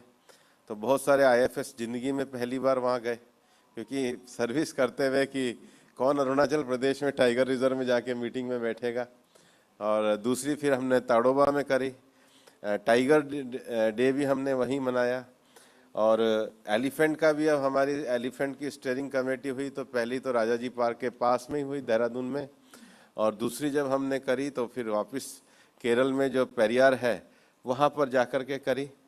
मेरा ये मानना है कि हमारे को सौभाग्य मिला है कि हमको ये वन्य क्षेत्र मिला है, और इसलिए हमको ज़्यादा से ज़्यादा प्रैक्टिकल ज़मीन पर जाकर के जितना हम इन चीज़ों को सीखेंगे। और इसलिए अब तो नेशनल वाइल्ड लाइफ बोर्ड की भी मीटिंग हमने तड़ोबा में करी, क्योंकि हम वाइल्ड लाइफ परमिशन देते हैं तो कम से कम वहाँ पर बैठकर महसूस करते हैं कि ये कितनी आवश्यकता लोगों के जीवन में विकास की भी चाहिए, देश के विकास की भी चाहिए। उस संतुलन को हम किस प्रकार से स्थापित कर सकते हैं। इन सबको करने के पीछे हमारा उद्देश्य यह है कि देश में भारत की जो एक अलग विशेषता रही है, और हम देश की वाइल्ड लाइफ को सुरक्षित रखते हुए देश के विकास को कैसे आगे बढ़ा सकते हैं। हम लोग प्रोजेक्ट लॉयन पे, प्रोजेक्ट डॉल्फिन पे भी काम कर रहे हैं। और मैं तो, मेरे जितने भी यंग हमारे साइंटिस्ट हैं, चाहे हमारे WII में हो, चाहे ZSI में हो, चाहे BSI में हो, और अब तो ये CZA में भी मैं कहना चाहूँगा कि काफ़ी आप लोग मेहनत से, काफ़ी मन लगा करके आप लोग काम करते हैं। और मैं आज विशेष रूप से आपको बधाई देना चाहूँगा कि आपने ये जो अपना एक स्टैंडर्ड फिक्स करने का फैसला किया है, सेल्फ एग्जामिनेशन का जो फैसला किया है, और इसके द्वारा जो हेल्दी कंपटीशन का फैसला किया है, मैं ये कहूँगा कि ये जो आपका हेल्दी कंपटीशन है, ये आने वाले समय में CZA को एक one of the best organisation बनाने के लिए आगे बढ़ेगा। मंत्रालय ने एक और काम किया है।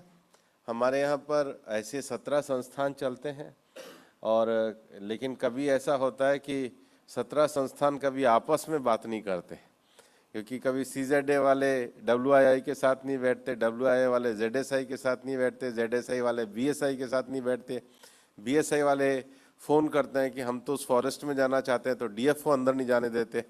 तो हमने कहा कि जितना भी हमारा ये जो साइंटिफिक एटीट्यूड वाले हैं, इनके हमने अलग अलग हॉरिजेंटल्स, इनके ग्रुप्स बनाए हैं।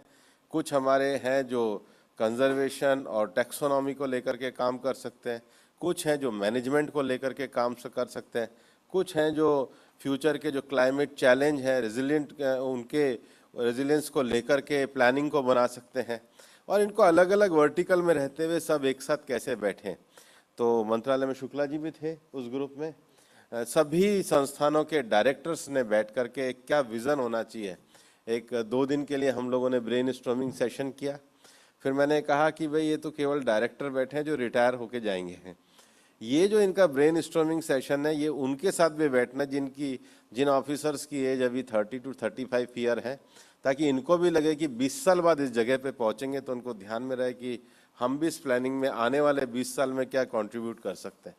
तो उनके एक्सपीरियंस पे एक दूसरा ब्रेन स्टॉर्मिंग सेशन हुआ, और मंत्रालय में एक अच्छी प्लानिंग बन के आई है, उस पर भी हमारा काम चल रहा है।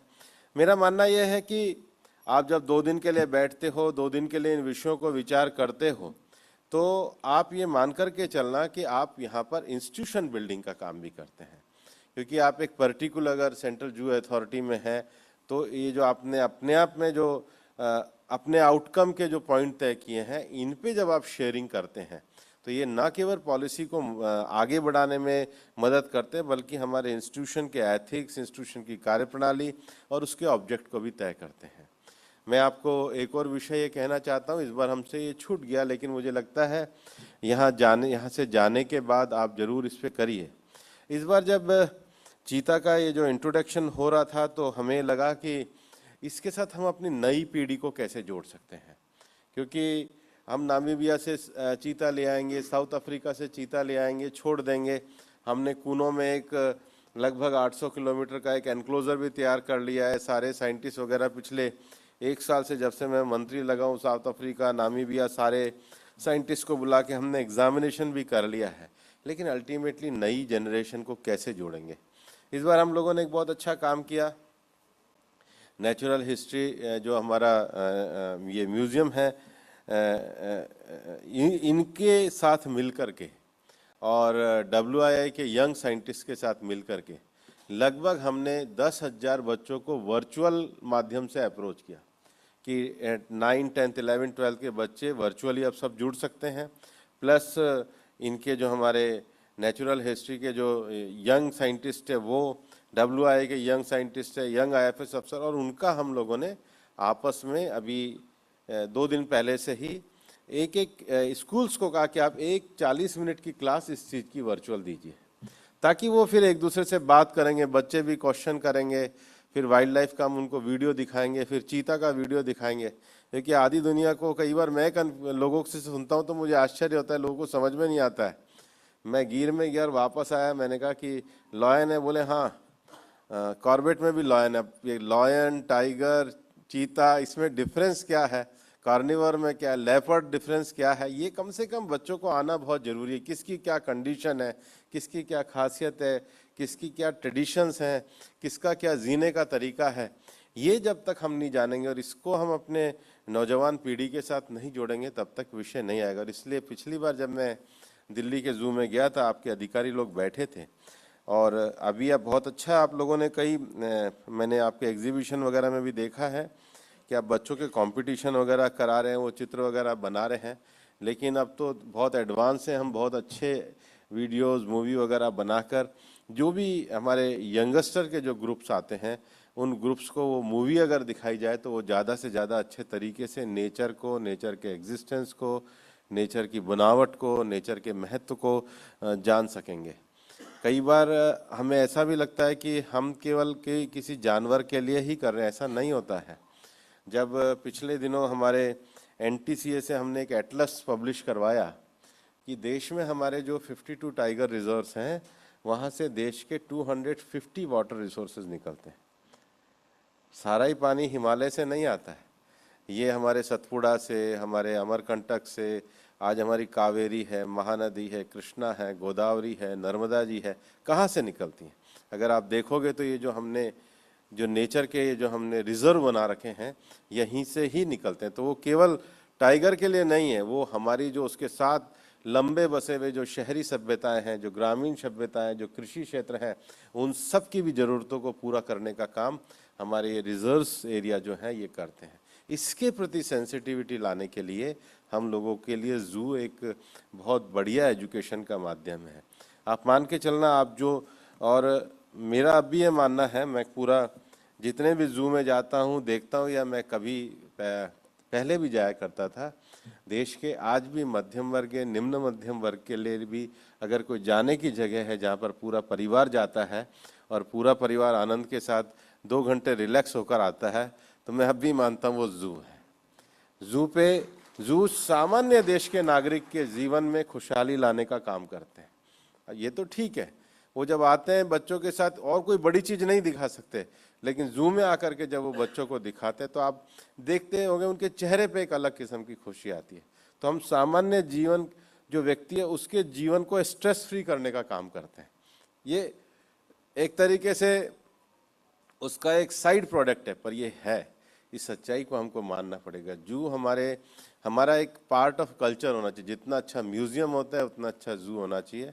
और मेरा ये मानना है कि 2 दिन की इस कॉन्फ्रेंस में मेरा रहने का बहुत मन था और मैंने बनाया भी 10-11 इसी हिसाब से था। शुक्ला जी को कहा था कि मैं 10 और 11 को रहूँगा, लेकिन हमारे NCSM का भी कार्यक्रम किया, लेकिन 17 तारीख को चूँकि नामीबिया से चीता आएंगे तो एक बार मेरे मन में ये विषय हुआ कि पर्यावरण मंत्री के नाते मेरे को खुद को जाकर के उस पार्क का मुआयना करना चाहिए, ताकि प्रधानमंत्री जी उसका उद्घाटन करने आएंगे तो कल हमारे DG फॉरेस्ट वगैरह सब नहीं आए। उसका एक बड़ा कारण है कि कल मैं स्वयं यहाँ से आज रात को दिल्ली पहुँच के कल सुबह 6 बजे वापस से ग्वालियर होता हुआ वहाँ पहुँचूँगा। और 17 तारीख को ये जो भारत वाइल्ड एनिमल को पहली बार दुनिया में इतने बड़े तरीके से रीइंट्रोड्यूस किया जा रहा है, इसमें आप अभी तो चीता मेरे को लगता है जामनगर के जू में है और 1-2 जगह और है। किस मैसूर में है? कितने हैं? 3 है मैसूर। और मैसूर के अलावा एक है, ओनली वन। कहाँ से लाए थे? हैदराबाद वाले कहाँ से लाए थे? Yes, from where you brought this? Africa, south, and Mysore, south Africa. So wild पहली बार हम लोग कर रहे हैं, तो मुझे लगता है कि ये एक अच्छा प्रयोग है। और सेंट्रल जू अथॉरिटी अपने आप में नहीं, आपके साथ बाकी भी संगठन सब साथ हैं। तो 2 दिन की इस कॉन्फ्रेंस में आप जो अपने स्टैंडर्ड तय कर रहे हैं उसके हिसाब से आप आगे बढ़िए। और मुझे पता है आप लोगों को जू चलाने में, उसके इंस्टीट्यूशन में, फाइनेंस में, चीज़ों में बहुत सारी दिक्कतें हैं। तो शुक्ला जी के साथ हम जब आप इसकी रिपोर्ट लेकर के बैठेंगे तो निश्चित रूप से उस पर विस्तार से चर्चा करेंगे। और अगली बार फिर, पिछली बार तो हमने ऐसा तय किया था कि हम दार्जिलिंग में मिलेंगे, लेकिन जा नहीं पाए। दार्जिलिंग वाले कहाँ पर हैं? अच्छा है, तो अगली बार फिर आपके यहाँ आएंगे। ठीक, okay, thank you very much.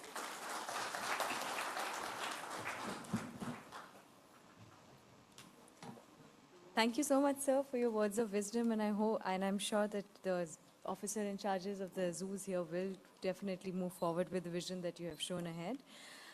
Now, as a token of gratitude, I request Dr. Sanjay Kumar Shukla, Member Secretary, Central Zoo Authority, to kindly present a memento to Shri Bhupender Yadavji, Honorable Minister, Environment, Forest and Climate Change, Government of India.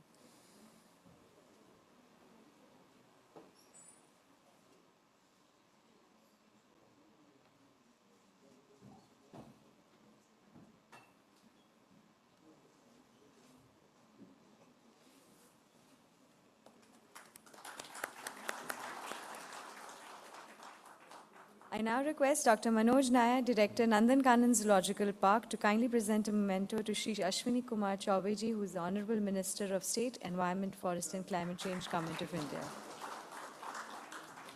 I now request Dr. Sanjay Kumar Shukla, Member Secretary, Central Zoo Authority, to kindly present a memento to Shri Pradeep Kumar Ramaji, who is the Honorable Minister, Forest, Environment and Climate Change, Government of Orissa.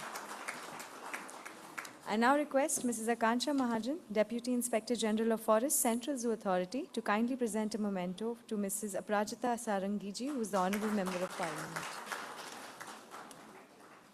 I now invite Shri Sushil Kumar Popliji, Principal Chief Conservator of Forest and the Chief Wildlife Warden of the Government of Orissa, to kindly give the vote of thanks.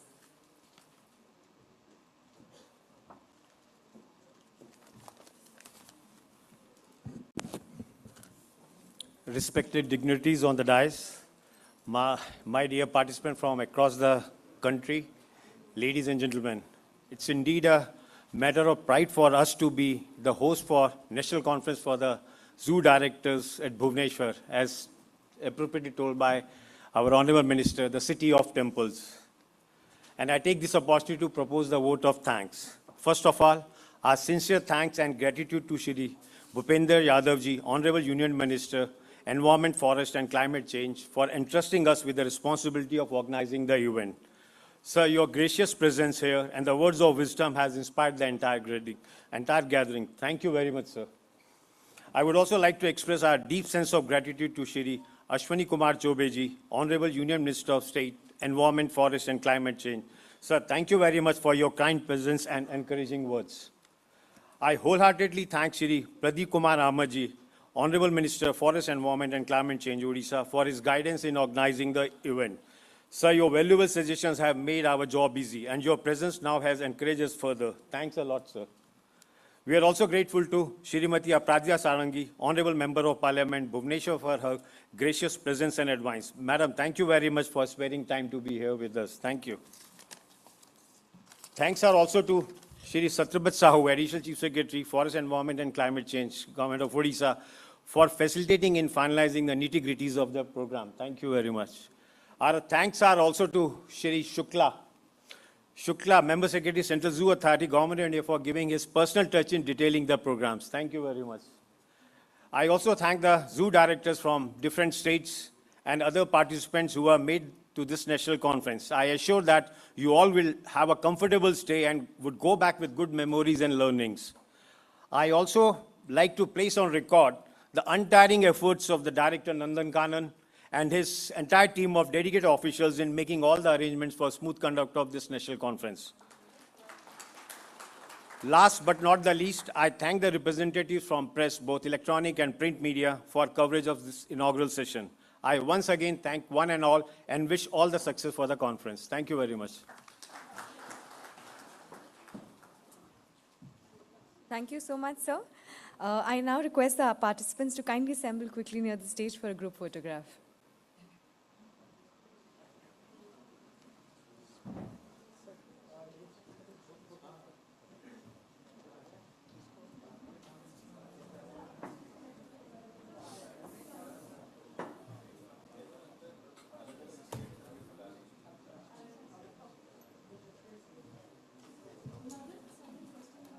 Okay.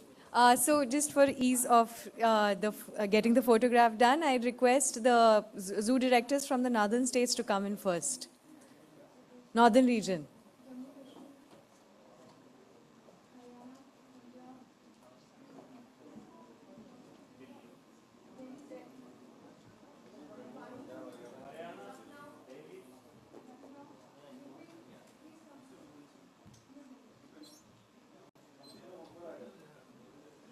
Would request the directors from Jammu Kashmir, Punjab, Haryana, Himachal Pradesh, Uttarakhand, UP to assemble quickly on the stage. The next would be after this, followed by the Western Zone.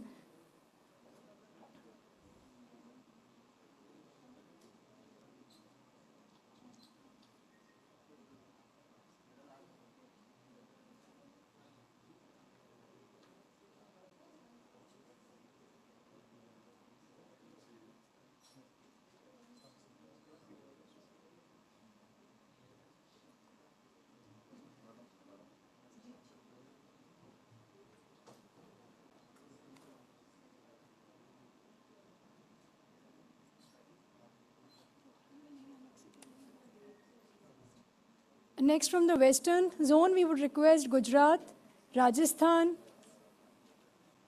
Maharashtra, MP, Daman Diu, Goa, Chhattisgarh. Please quickly assemble.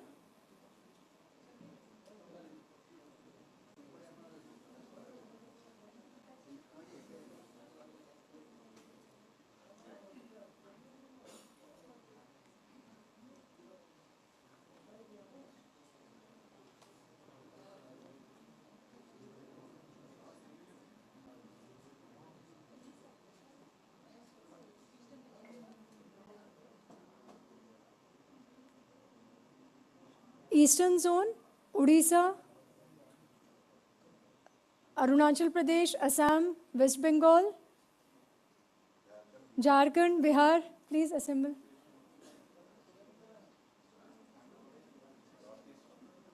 All the northeast states, please. Mizoram, Manipur,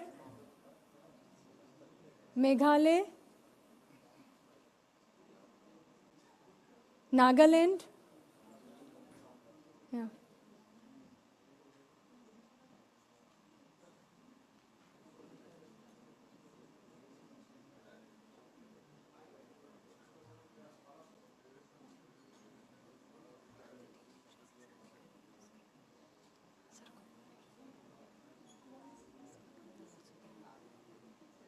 Now, last is southern states, Tamil Nadu, Karnataka, Andhra Pradesh, Kerala.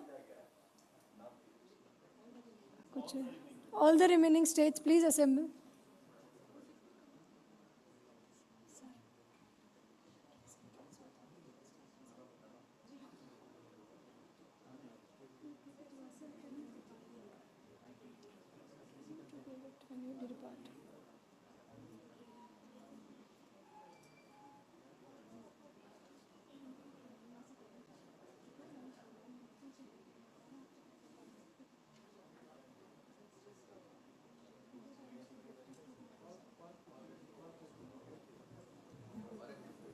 Yes, sir.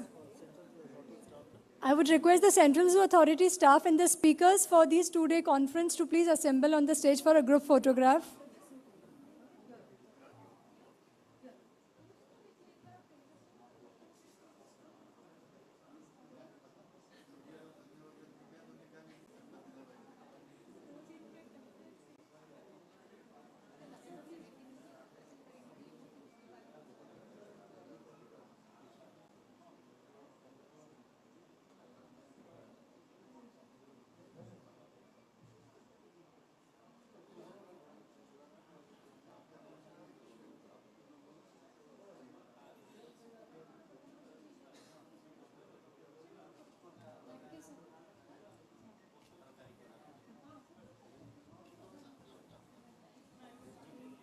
We now break for high tea.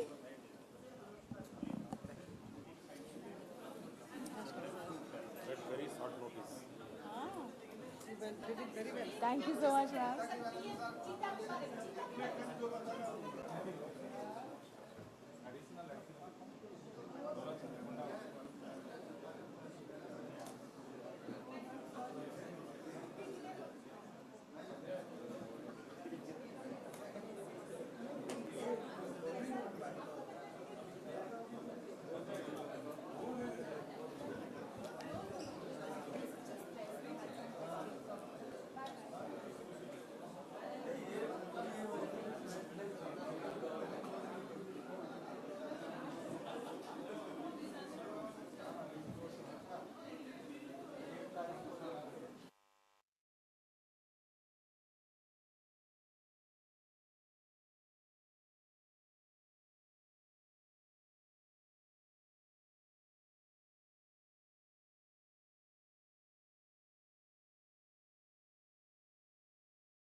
I would request all participants to please assemble back in the next 5 minutes for the next technical session.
May I request the participants to please settle down? We are starting with the first technical session.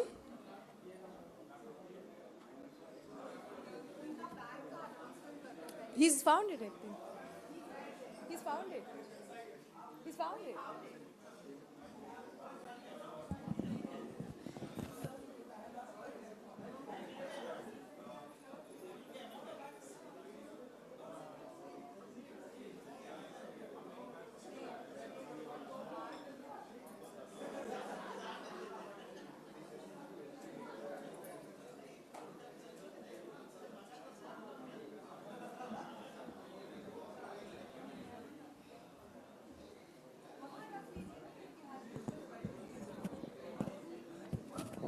I'm going in.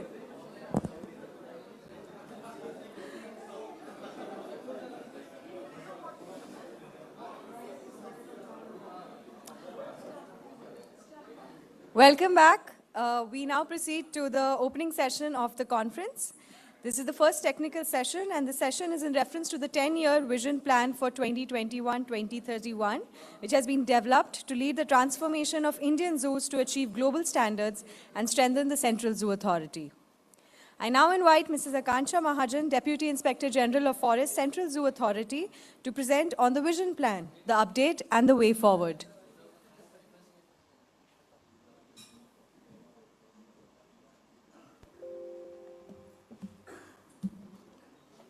Thank you, Arundhati. So now, after the inaugural session, there was a lot of discussions today on how the zoos have to take way forward and how should be the visitor connect. So these were the focus areas as highlighted by Honorable Minister today in the inaugural session. So this is the vision plan which I would be sharing today. It is from 2021 to 2031. This vision plan was formulated, the inception started. Next slide. So this is the vision of the vision plan. It is to lead the transformation, to lead the transformation of the Indian zoos, blending science with cutting-edge research and technology to function at par with global standards of animal care, welfare, and conservation. So it is stressing mainly on science with cutting-edge research and the technology, because as we all know, it's the age of information technology now. So we all need to get up and use all our management practices and get them to the platform that we could manage them using information technology. So it's more relying on the technology and using our scarce resources to the optimum. So this is what the vision plan entails. Next slide. So this was the timeline with which the vision plan was conceptualized. This vision plan started its inception in October 2020. And there was a committee formulated for this who took up the vision plan. And there were certain criteria which had been included in this. The inputs were taken from zoo directors, the committee members in December. And the as-is assessment report was prepared in January, February of 2021. The draft vision came out in March 21, and the final vision plan was ready by June 2021. And this vision plan was released by the Honorable Minister in the Kevadia conference. So time has passed away. It's nearly 1 year has gone by, and we are lacking behind. So we all need to pull up our sleeves now. And it is a request for all the zoos. The vision plan is not only for selected 15 zoos, as we'll go ahead in the presentation. It is for all the zoos across the country to give them a facelift. Facelift in terms of the visitor connectivity, facelift for the animal enclosures leading to immersive viewing, best quality of animal husbandry practices, veterinary care, and how we could go a step ahead towards the visitor learning experience in terms of the education plans, the conservation breeding plans, and impetus to the research activities in the zoo. So these are the major threshold areas which we need to focus. So could you go to the next slide, please? So this is the vision plan strategy. The strategy of vision plan is to lay out a roadmap. The roadmap which we have to traverse. And it's a long journey, 10 years ahead, but 10 years will fly past. So we need to at this stage itself, for our own, each zoo we need to identify how we can take up, move ahead in this, because there are thrust areas for each zoo and the weakness areas. And the ME report, which has been formulated recently, would also help the zoos to way forward in conceptualizing the vision plan if we stress on those thrust areas where we are lacking. So there are the three steps we have taken in guiding the Indian zoos. The first is providing unparalleled animal care, which is our focus always for all the zoo directors. The second one is conducting the cutting-edge research. As you saw, the sir had mentioned that the CZA needs to work with WI needs to work with BSI. Similarly, at the zoo level, we need to work with different agencies across the country. We have LECONS with us. Today we have the lecturer also, Mr. Karthikeyan is there with us. We have ICMR, we have different medical research institutes, IVRI is there. And it is really even sorry state of affairs as of now also, because majority of the zoos are not able to take the best use of these institutes in the country. It's only when an epidemic breaks out that we look forward to the help of IVRI or LECONS or such other sister institutes. But if we could take a leap ahead and just figure out what a zoo actually wants, and according to that, then we give it that framework, then it would help us in taking up the vision plan very smoothly. So the third is the defining immersive visitor experiences that strike meaningful chords with the people of all ages. So recently, CZA had circulated a feedback form to all the zoos, which should be emulated by all zoos. The visitor feedback was how a visitor feels when he's entering your zoo and how he feels when he leaves the zoo. And as it was discussed in the general body meeting of CZA, 39 general body meeting, it was minister's opinion that zoo is catering to a very large audience. Approximately, we have 8 crore visitors. If we cater like 147 zoo across the country, they're having the visitors approximately 8 crores. So this is a huge number. And if we are able to connect them with the conservation, so that counts the success for all the zoo. So this third point is focusing on that, how we could enhance the immersive visitor experiences in terms of the visitor feedback, is he satisfied or not? And not only this, laying a roadmap for this visitor satisfaction also, how we can take it ahead for the next 10 years. How we can make plans for them, trainings for the different sector, different age groups of the people, and have a connectivity which is permanent with them. It's not only that the visitor comes and leaves. They should be able to fall back upon us. So there's, in terms of animal adoption schemes, so there are various things we'll be detailing in the pillars of change now, which will be coming ahead. Next one. So this is the vision summary, the basic skeleton of the vision plan. The vision plan we have the pillars of change. These pillars of change will cater to specific aspects of zoo management. And these pillars of change will be driven by the call to action or the initiatives which the zoo will take. So these call to initiatives would be specific for the zoos. Something might fall for one zoo in one perspective, but it might be falling entirely in different perspective for the another zoo. But how we can bring it to a single platform, that we have to think about. So this is again a thinking session also for us. It's not only a sharing thing. And third is targets. These have fixed targets to be achieved. We have like some targets to be achieved by 2022, some 2023, some by 25. So each zoo has to make their own vision plan now, how they would be progressing ahead to achieve this vision plan. Next one. So the goal here, as per the National Zoo Policy, it is focusing on supporting the conservation of endangered species, then inspire the zoo visitors, and third one is providing the opportunities for scientific studies and rescue centers for the orphaned wild animals. Majority of our zoo directors are present here, and they all know that every zoo has its own story to foretell.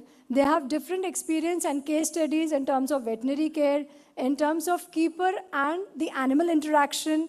So we need to bring them down in terms of the literary things which can be shared on a common platform with all the zoo across the country. So that we are still missing up. We should have a platform where we can share the success and failure of each zoo. So here we can integrate upon.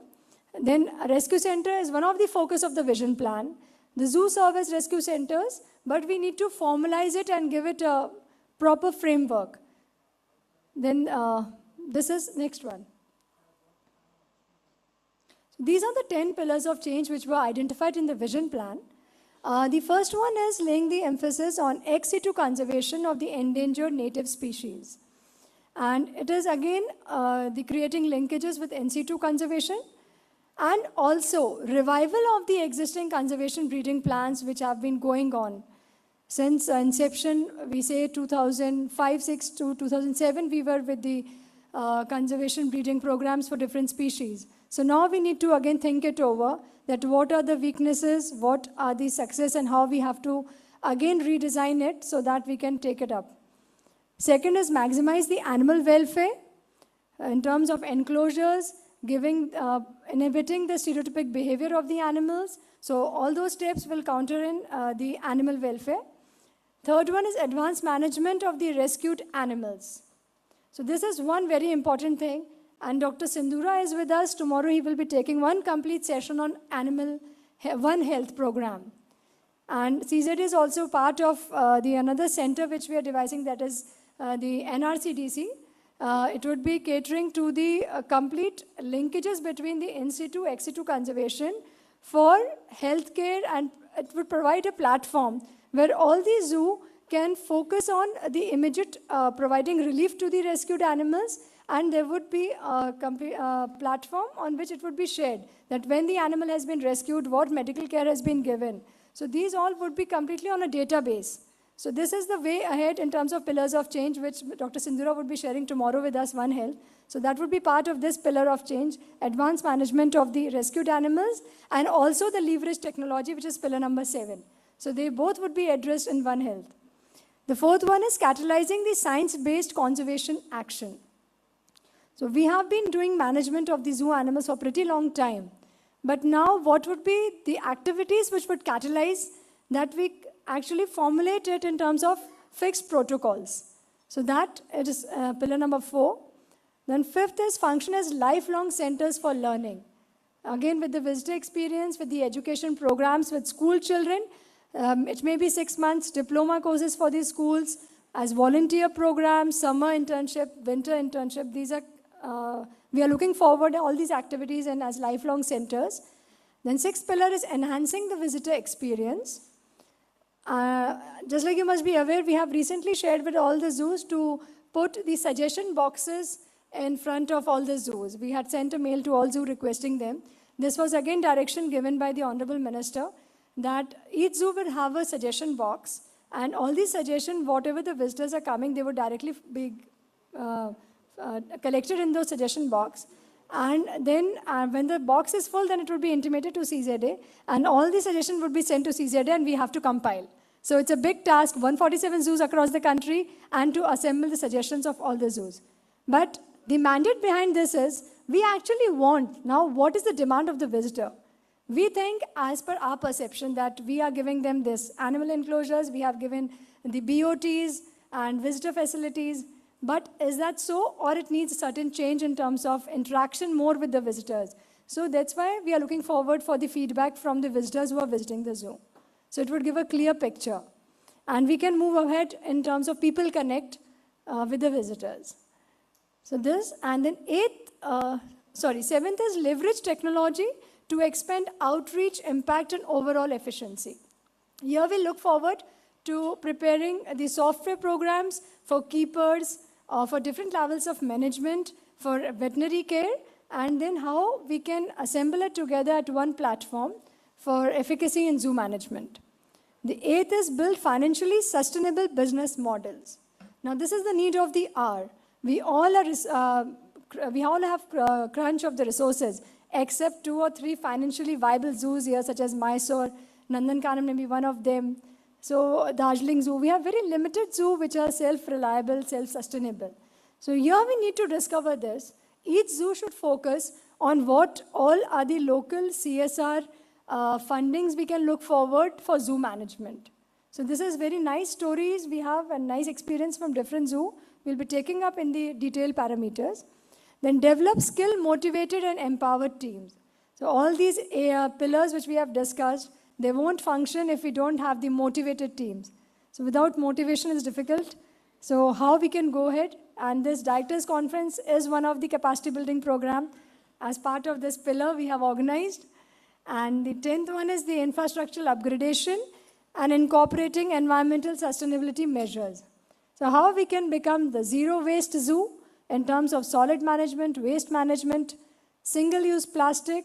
So all these would be taken up in the 10th point, that is the infrastructural upgradation, and it's the need of the hour because when we see of reducing the carbon footprints, so we need to be more vigilant as compared to the other entities, municipal corporations, the local administrative authorities like the development authorities. We need to take a leap forward and establish our zoo identity as the zero waste identity. So that would again be example for the other district level authorities to emulate in their own respective fields. So next one. Now this, the first one, right at the left corner is the activities which we are taking up in the pillars of change. That is the initiatives. Then we have to call to action in the second column. And the third one is the target. This is the basic framework of the vision plan, how it was done. So the first one is, the pillar is addressing to strengthening the ex situ conservation of endangered native species. And the first initiative here is adopt the national level integrated conservation breeding plan aimed at conservation of the native endangered species. We need to have one comprehensive plan addressing to the requirements of the species. Say we have, like we are doing conservation breeding at different places in the country for different species, but there must be habitats for that.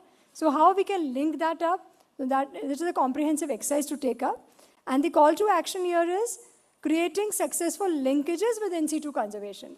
We are doing very well in terms of captive breeding of, say, species like mouse deer, clouded leopard, but where would it lead to? What's the end? So the conservation breeding plan was formulated that once we have the 100 individual species, then we would be rewilding them in the wild. But if we see the progress in this since 2007, what we have taken, that's 2022, we are quite far behind except 2 or 3 zoos which are exceptionally doing well in this. So this we have to take up. The target here is the annual review and assessment of ongoing conservation breeding programs and assessment with the species expert.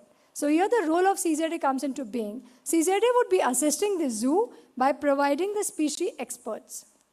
What all guidance is required for rebuilding of the program which we have been following. We need to, like what have been the failures, what have been the shortcomings, how we need to revise our existing conservation breeding programs. So this is covering with that. The second one is raise awareness through specific education programs, workshops, as well as IEC on the priority species. The target for this is the conservation education plan, which has to be formulated by the zoo who are taking up the conservation breeding program to integrate the conservation breeding species by 2023. So we all need to adhere to these targets, then only the vision plan could be a success. Because CZA alone can't move forward without the assistance from the zoos.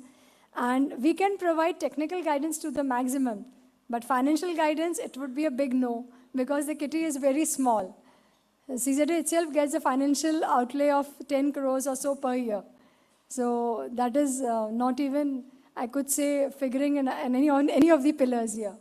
So that's why we need to find out our own resources and how we can strengthen it up.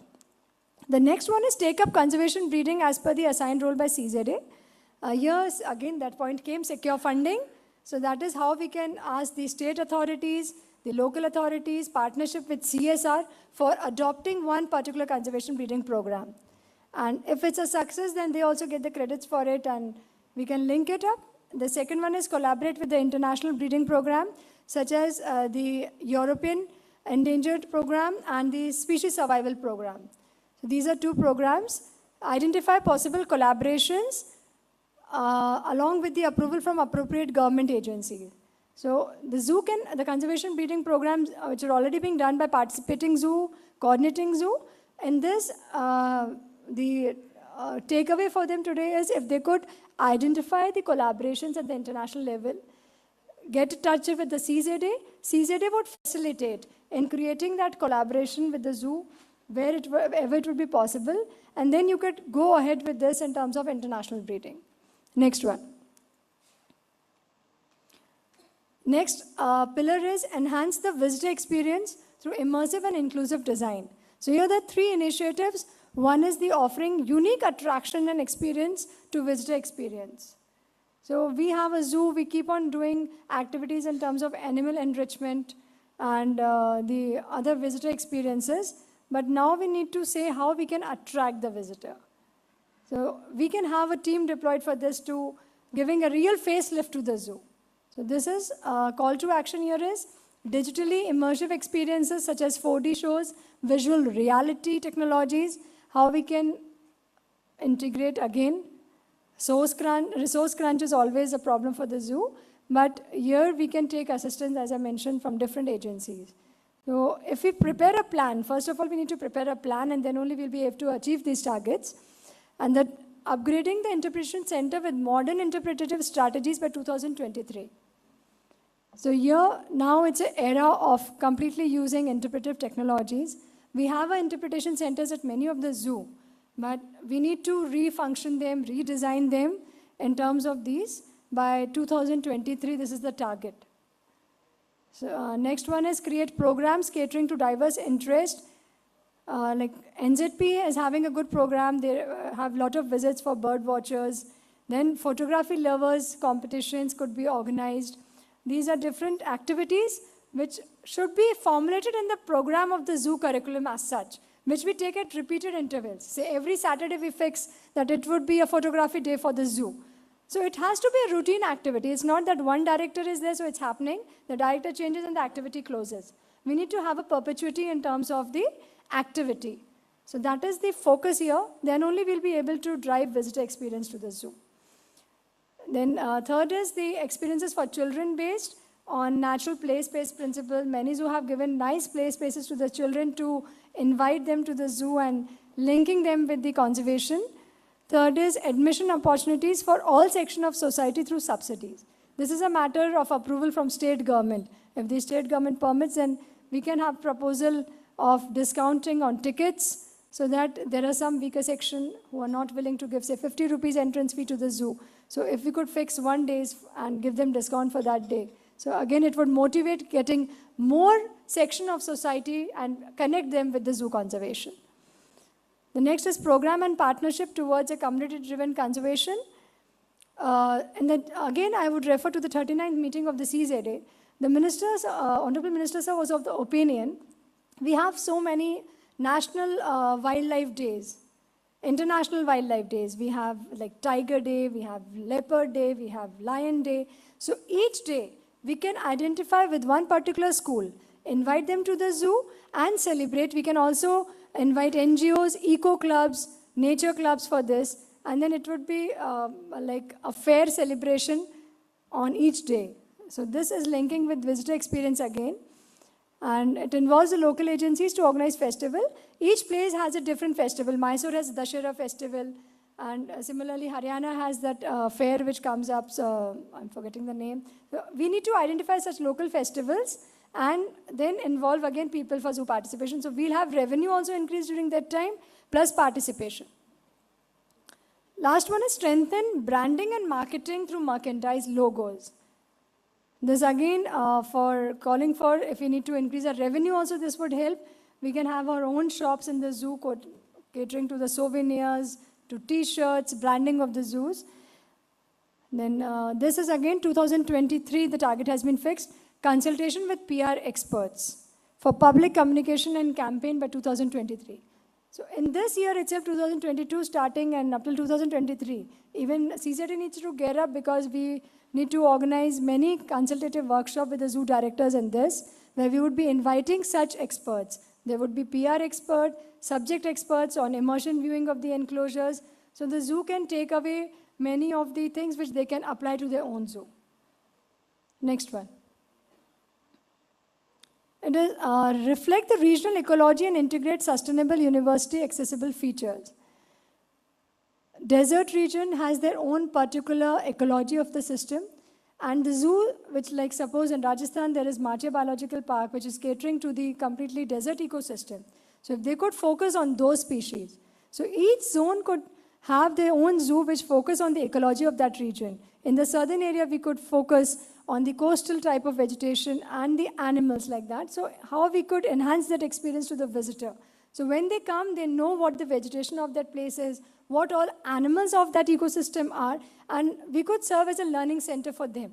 So this is we need to add up to our education plan, and even in terms of interpretation center where we could provide such facilities. So target is assessment of existing campus design, and this was existing campus design to be completed by 2022 and implementation upgradation by 2028. So here we need to see which of the enclosures need to have a phase uplift in terms of the ecological orientation, and then how we can take it up ahead till 2028. We can keep funds segregated maybe for a period of 5 years or 6 years, and by that time we can achieve it. It's not in the 1 year go ahead we have to achieve it. But there's a target given up so that by that time we have this facelift done. Second is sufficient provisioning and upkeep of visitor amenities.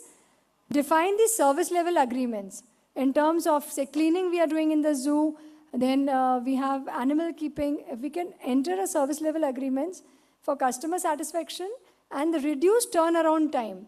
If the visitor is entering the zoo, we should be very specific with the visitor flow, how the visitor would move, at what all location the visitor facilities would be available.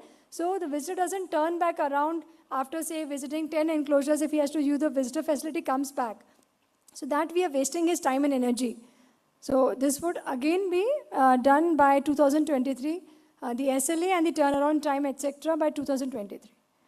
So it's all a big homework for all the zoos. We need to see our own things, how we can improve on, what are the shortcomings. The next one is improve the visitor satisfaction by enhanced connections with the city region. Here it's basically integrating with the tourist circuit.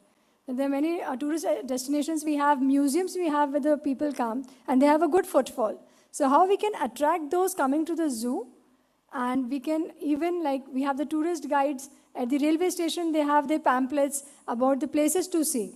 So we can get our zoo also included in one of them and make it as a must-see destination. So that we have to market it out, how we can market it. And this is collaboration with the local tourist agency. Next one. The third pillar is function as the lifelong centers for learning.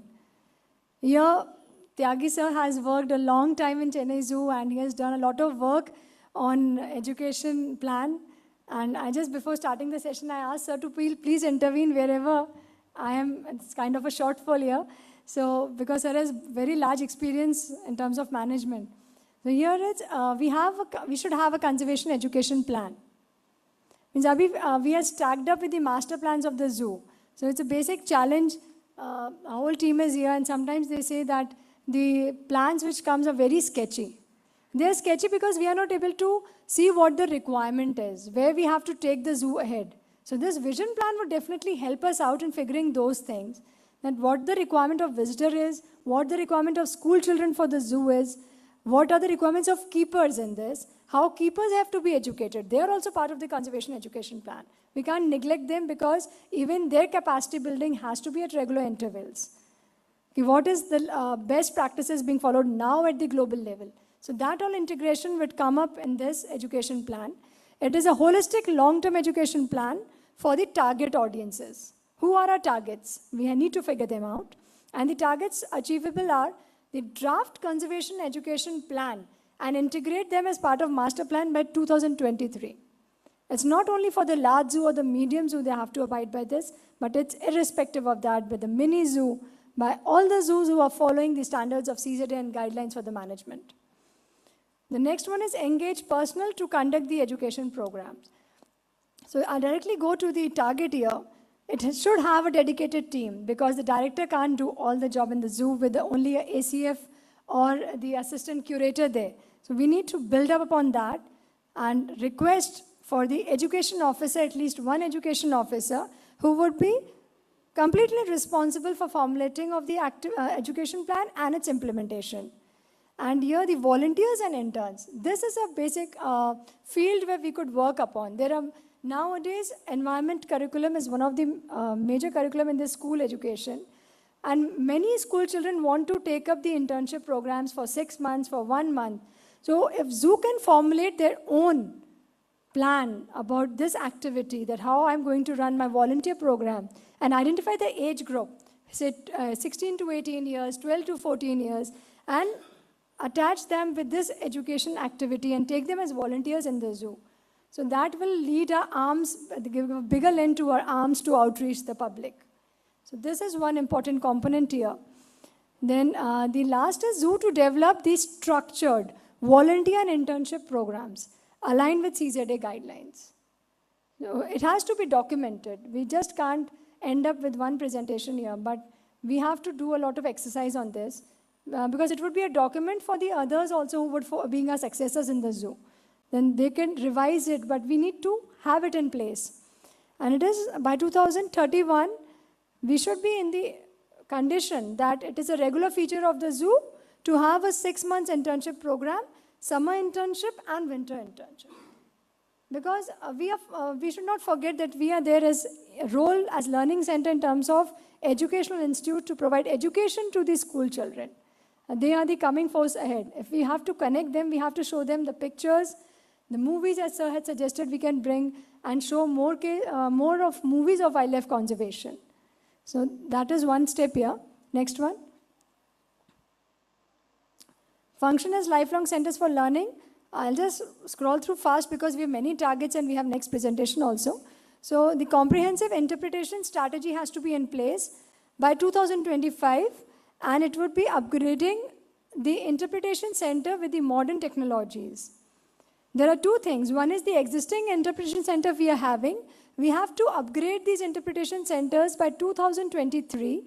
And if we're looking forward for entirely new modern interpretation center, then it has to be by 2025 we have to achieve those targets. And organize daily keeper talks for visitor learning. Some of the zoo have already, like Arigna Ranna Zoo is there, which regularly features for the zookeeper talks as one of the entity. So this we need to organize, then develop the IEC material to be distributed to schools, to different stakeholders of the zoo.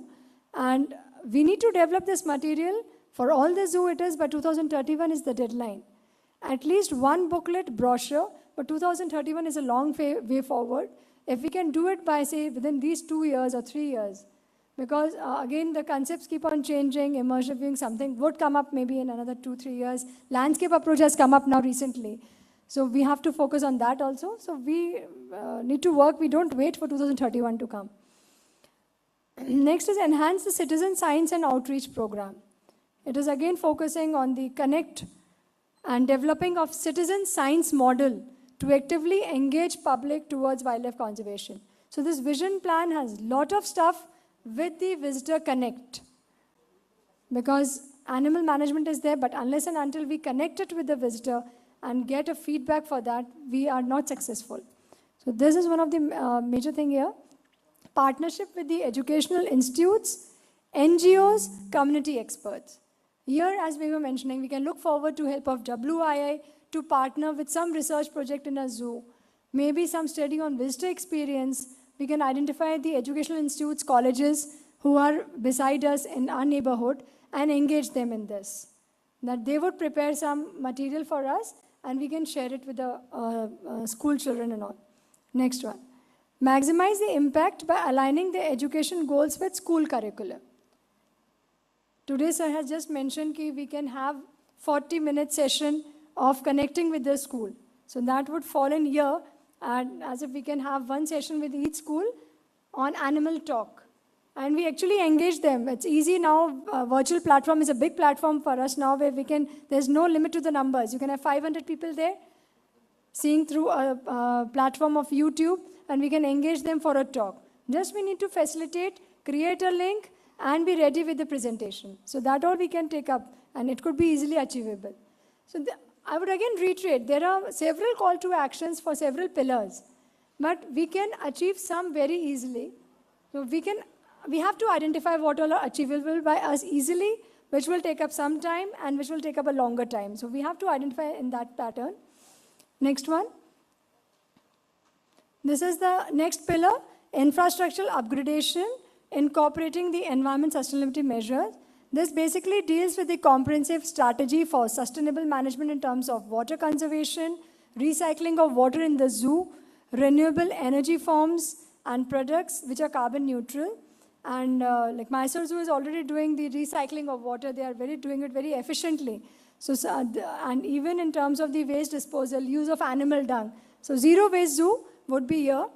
And second is reduce the carbon footprint of zoo by 10% by 2025.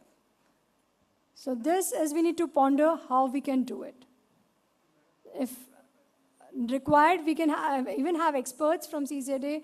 CZA can invite the subject experts, and we can have various fields upon to work, how we can reduce plastic coming in the zoo, how we can depend upon more of biodegradable material.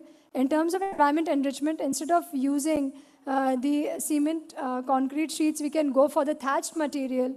But that again, much will depend on the local experience sharing, whether our local zookeepers, the forest staff, they are very much well aware with these local material available. So we have to establish the MOU with national, international, and global organization for this, and organize the quarterly workshops with the partners. The partners could be even from the zoo, even from the international partnership we are looking for ahead. So this should be a quarterly workshop. Next is the embed sustainability into all aspects of zoo management and adopt the international standards and innovative strategies. The important point here is each zoo should provide a weightage to its activities. We all know where we are stressing more, which could be harmful, creating more of the carbon footprint, and how we can reduce it. So this, we need to introspect ourselves and work upon this, and the expert consultation to get inputs on sustainable practices by 2023. This is the target for this. Next one. This pillar is leverage technology to expand outreach. It is stressing on the need for digital platform for the pre-visit engagement and post-visit experiences. Once a visitor comes to the zoo, it's not that the relationship of the zoo has ended up with the visitor. How we can take it up ahead? We should have a platform where the visitor can send its feedback. We should have a platform where we are regular in touch by communication with the visitor through social media and more of the interaction. So it's entirely focusing on digital platform. The call to action is maintain active presence on social media platforms. Now is the age of social media. Through Twitter accounts, through Facebook, we can be updated. Then create and maintain the website and mobile application. This would also help in zoo management. We could have a keeper software where each keeper can record the daily management of the activities he is doing. So that would aid in creating so much of recording which we do in the registers we open for the daily register. Instead of that, it could be recorded directly on a digital platform through a mobile app, Android app, and it could be linked with the MIS, where all the data would be completely coming up in front of the director as a Excel sheet, and he could just comprehend where is the immediate call alert for the director. The next is update profiles on public travel sites, again interacting with the tourist sites and tourist groups. Next is a digital platform for administrative operations and essential service provisioning. This was part of the feedback we had circulated. We had asked the zoos also that what are the requirements for the water, for the electricity, so how we could smoothly manage it and improve the monitoring, that is turnaround time of the zoo. How we can reduce it, like how we can link it to the digital platform that it becomes much more easier. Wherever we are, we can just check it up and give the instruction to concerned and the job is done. Next is expand the use of technology for various aspects of animal care management. Here it is call to action is using of the digital software for rigorous management, funds for procurement of new digital technologies, which is the need of the hour, and engaging the experts for digital learning resources. We ourselves can't take up, but if we need the assistance from technology experts, we can request them to modulate specific modules for the zoo for this management. For animal health management, for keeper management, for visitor management, so we can take the assistance.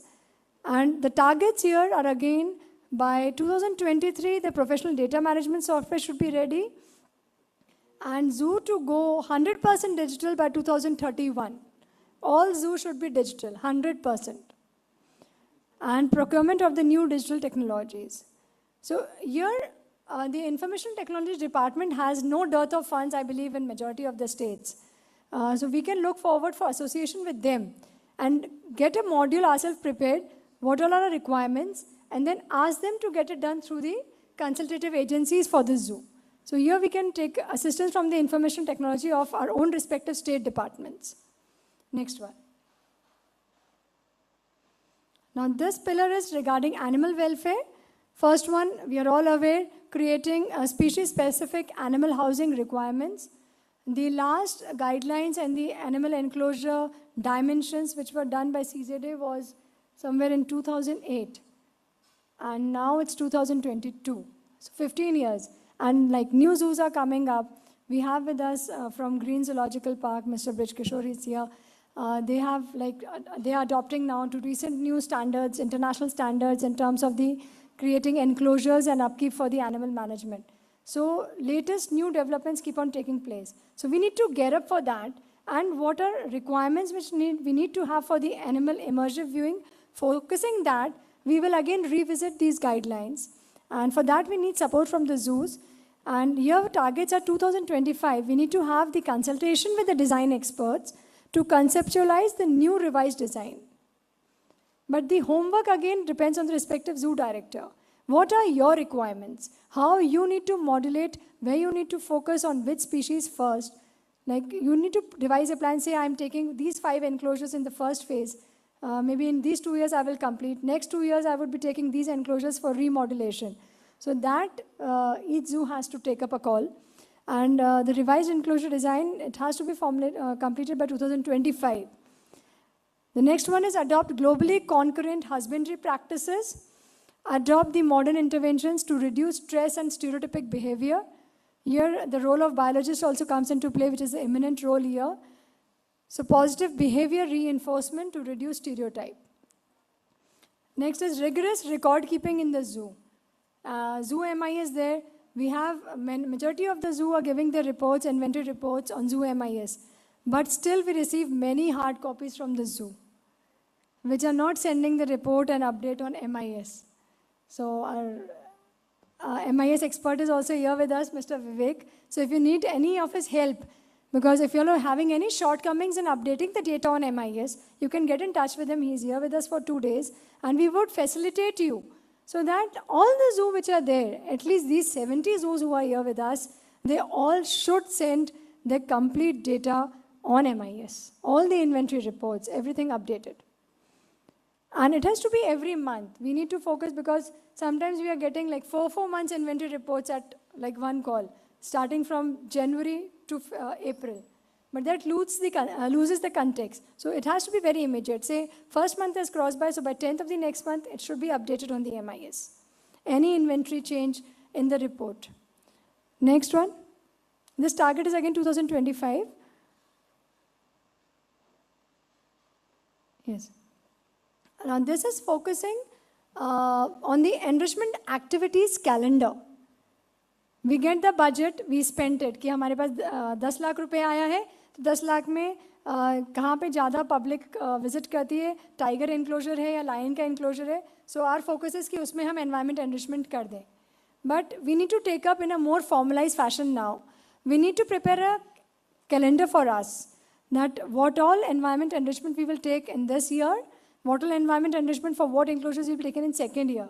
And we have very clearly prescribed guidelines for environment enrichment at the level of CZA prepared by the experts. So we can take help of those guidelines and have a calendar in place.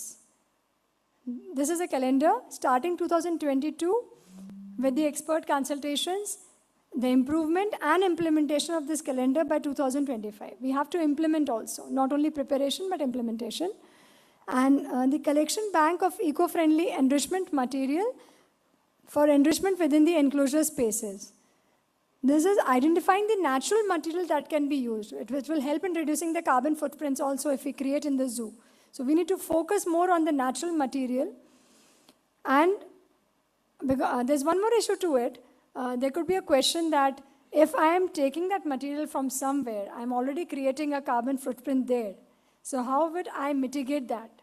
So that needs to be complemented in terms of the afforestation activity, or how we could balance it up. Because if I'm taking some thatch stuff from some place and using it in the zoo, I'm definitely creating a footprint somewhere. So, but how I counteract with that footprint, that also needs to be addressed in this issue. Then next is the natural material, and the SOP for this, standard protocol to be in place by 2023, and stockpile to be created by 2025 for this. Next initiative is with the global zoo community, we need to collaborate to advance animal care practices. We started with 15 zoos in 2020. 2020, we started with this international collaboration. We identify and gave we identified international partner with these 15 zoo. But as of now, only Indira Gandhi Zoological Park, Visakhapatnam has been in the state to sign MOU with the international zoo. Remaining all, some are at very incipient stage. That dialogue which had happened in 2020 has discontinued, maybe because of the COVID reasons, but it's a very sorry outcome for some of the zoo. The international zoos have now declined that they don't want to partner with some zoo, like Arigna Ranna has this feeling, and even the Darjeeling Zoo shared with us, they also need to go with a different international partner. So now we don't lose time upon this. It is with the zoo improvement, but also improvement and capacity building of Central Zoo Authority, because we need to work hand in hand for this. And average zoo outlay for 37 crores for 10 years and 3.7 crore per year for the zoo. That is the cost coming out, 3.7 crores. But it is again cumulative average which has been taken out of large, medium and small zoo. So it would differ to the mini zoo, medium zoo, small zoo, it would differ. And then the CZA outlay was 361 crores for 10 years, and annually it needs to be 36 crores. So this is the pillar-wise financial outlay. It is a perspective plan, that's why it was calculated, but we can't expect that we will get that much fund from one particular agency. So we need to explore all the resources available with the zoo. State resources, CSR funding, and funding from industrialists if we could look ahead. So all these are the options. Next one. This is the last. Thank you. Thank you so much.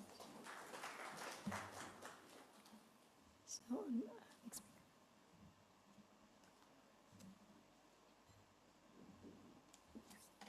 thank you so much, ma'am, for giving an update on the vision plan and also providing the way forward in which areas that we can, go ahead and achieve. Now, following this vision plan talk, that the action taken by zoos for implementing the vision plan for 2021-2031, we will now move on to having presentations as an experience sharing from representatives of two large zoos. So now I invite Shri Srinivas Reddy, Director, Arigna Ranna Zoological Park, Tamil Nadu, to share the action taken towards achieving the vision plan objectives.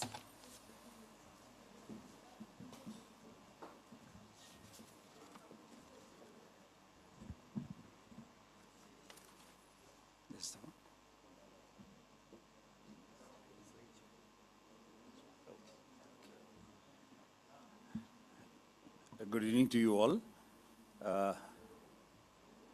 We have got a full detailed presentation on the 10 pillars and what needs to be done.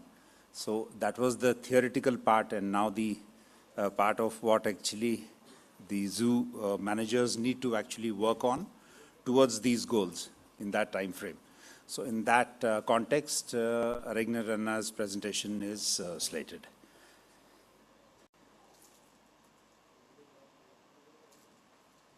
This is the oldest zoo of the country. It started in 1855 and it moved to its present location in 1985.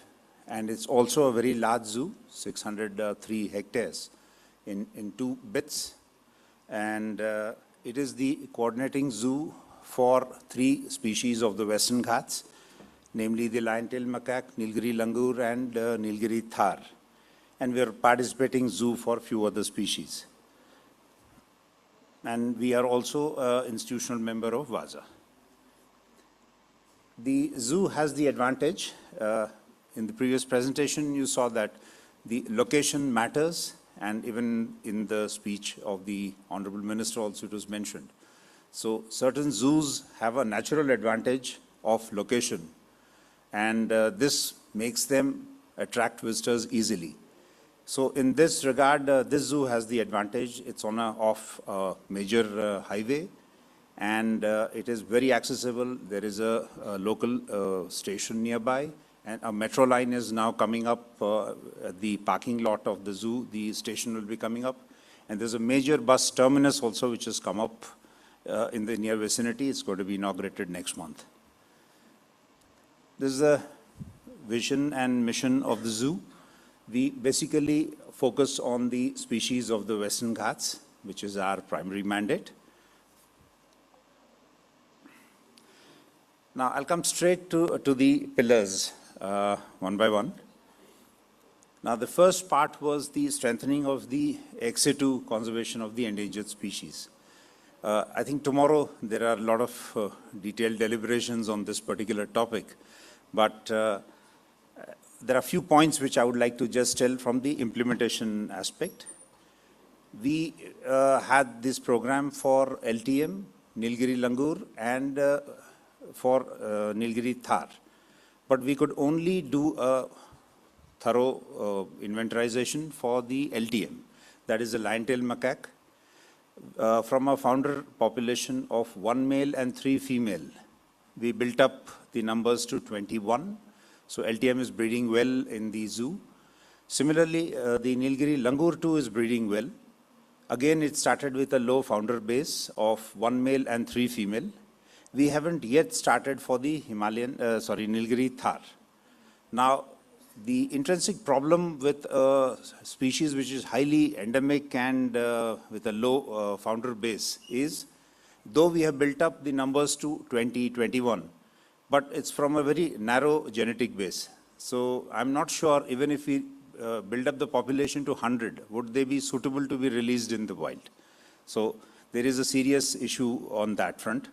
So the alternatives would be to acquire from the wild, which is a very, very difficult process. For a highly endemic species and highly endangered species, the permissions don't come, are not so easily forthcoming. That's one. The other possibility would be a wet intervention of where we could collect the semen from the male by tranquilizing.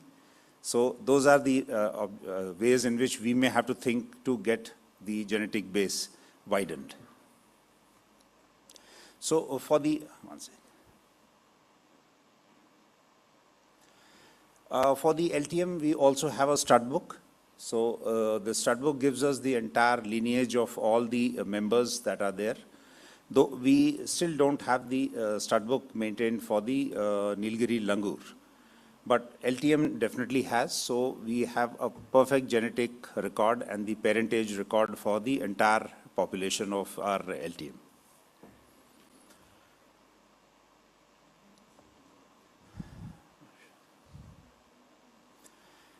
The second aspect is optimizing the animal welfare. Now, as it was in the presentation, it was very clear. This is actually not such an easy job. In order to avoid the boredom which sets in, the repetitive behaviors which set in the captive animals, there is a lot of effort which needs to be done, not only of having a near naturalistic environment, but also periodically changing so that we avoid the repetitive behavior. So a lot of things which need to be done, and if we have to reduce our carbon footprint, we have to use a lot of local material. And some of the materials like thatch, when it is used, it tends to degrade very quickly, so you need to replace it at a much higher frequency. It adds to the cost. So these are the issues which we normally have when trying to build up an enrichment profile for an enclosure, so which requires very careful planning for each species to avoid repetitive behavior, to provide an stimulating behavior so that the animal is kept engaged. This also requires the change in the feeding behavior too. So for some of our enclosures, we are having to hide the feed so that the animal makes an effort to search and eat. Now, oh, shit. I think it's just jumping.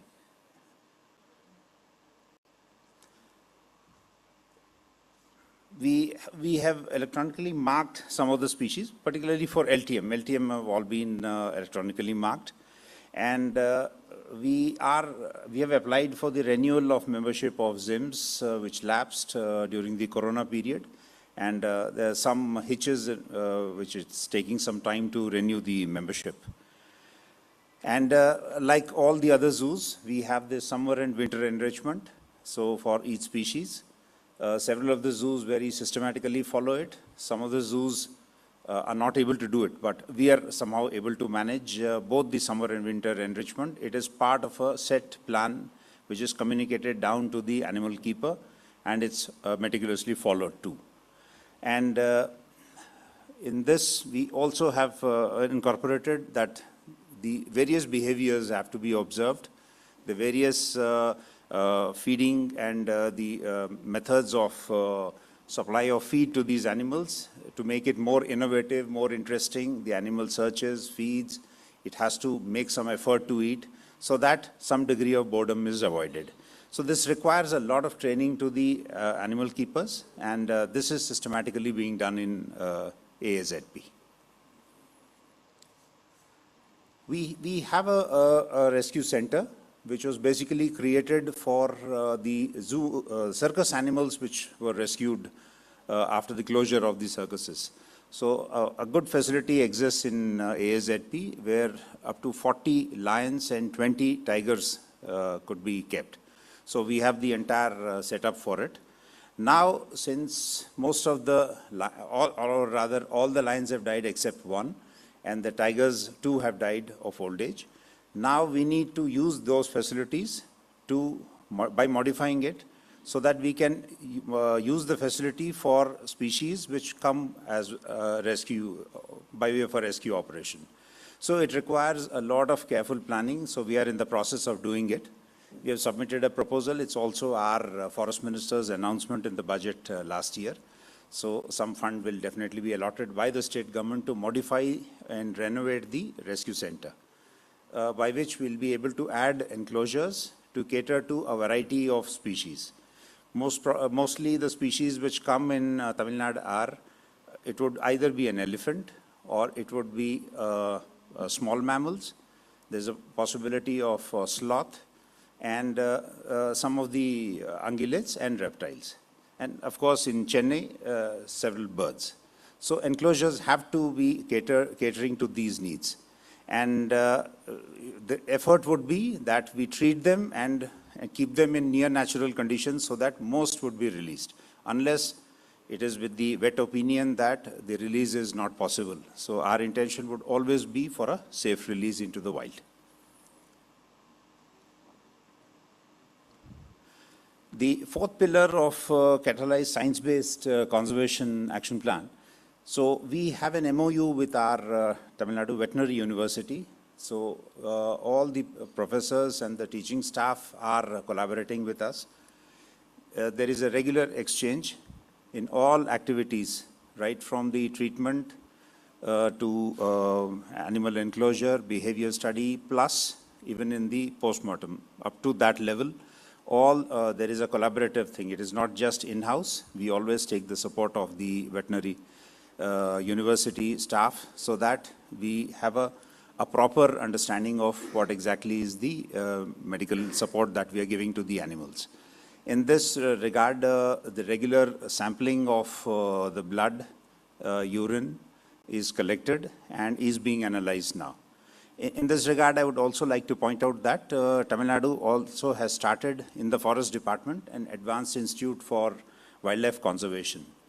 Now, this center has built up fairly good capacity to analyze several of these histopathological parameters. So we need not depend on the veterinary university. So in-house, this capacity is being built. And now they have recruited the complete scientific teams. So besides undertaking research activities in all the wildlife areas, they would also be taking care of the forensic as well as the histopathological analysis of our samples. Except for some very difficult ones where we may have to depend for a few things, particularly for these epidemiological studies, where we don't have those primers. We need to again depend only on the veterinary university or the other institutions. The fifth pillar, this is our biggest strength. We have an excellent outreach program, and one of the parameters of the zoo is to reach as many people as possible. And we have an active zoo ambassador program. It's an extremely popular program. In fact, we have a huge wait list at times to people who want to enroll into this program. It basically is for the school students, college students, and the nature lovers. Now, this program, once this program gets over, then some of them become eligible for species ambassador program. And that species ambassador program was started for the first time in ASZP. Now, in this, we tell them a little more about an individual species. Now, several zoos have followed after that. They're doing this. But ASZP was the first institution to start this species program. Then we have the other zoo clubs and special theme-based workshops. And like a lot of other zoos, we mark all the days. So I'll just show a set of photographs. It's self-explanatory. So we have all these teams from a variety of institutions. They come for in-house training. This is for the forest department staff as well as from veterinary universities, the wildlife biology students. Then we celebrate these special days, and these special talks are held regularly. This is a very active feature.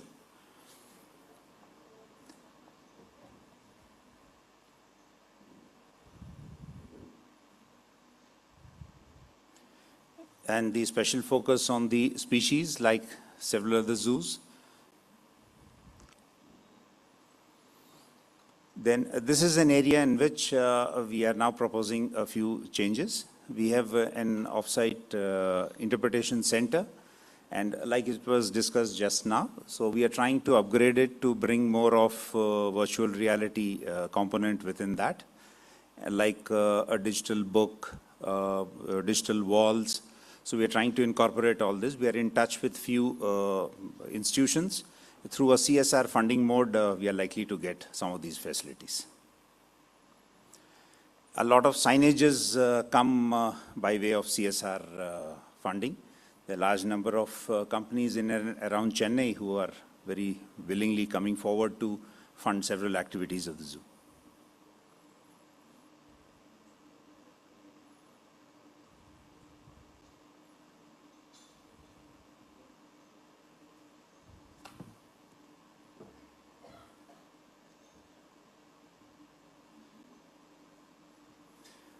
The enhancing visitor experience, like I said, it is actually a very difficult thing. We all know that a person who comes once, if we want him back there, unless he has had a very satisfying experience the first time, we won't have these repeat visitors. So everything begins from the way when they enter the zoo itself. So Arignaranna Zoo has one very unique feature of a very elaborate, almost a film set-like entrance, which is very, very dramatic. At that point of time, when it started in '85, it came like a very elaborate set. So that dramatic look is what attracts people in, and that theme continues. The layout design is in such a manner. It's a large zoo, so it takes almost 2.5, 3 kilometers of walk path is there. So there are a lot of need for people to have for them to have their entertainment and educational aspirations met. So we have this online ticketing arrangement. It's done through our app, and we have a dedicated website. Then we also have an online payment arrangement. We are trying to now work on a QR code-based arrangement for entry ticket. Also for our car park boom-based arrangement is being worked out. Then we have battery-operated vehicles for the needs of the elderly and the young and people who cannot walk. And then the other features are common with other zoos.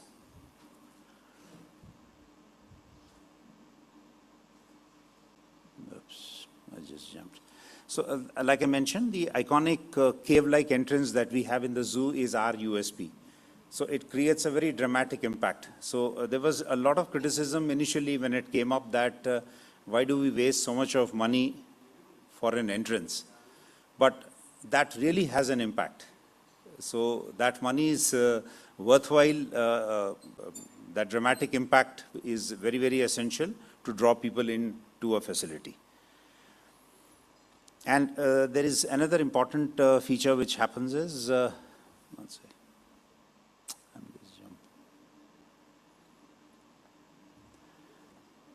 we have a live streaming arrangement of 15 of our enclosures.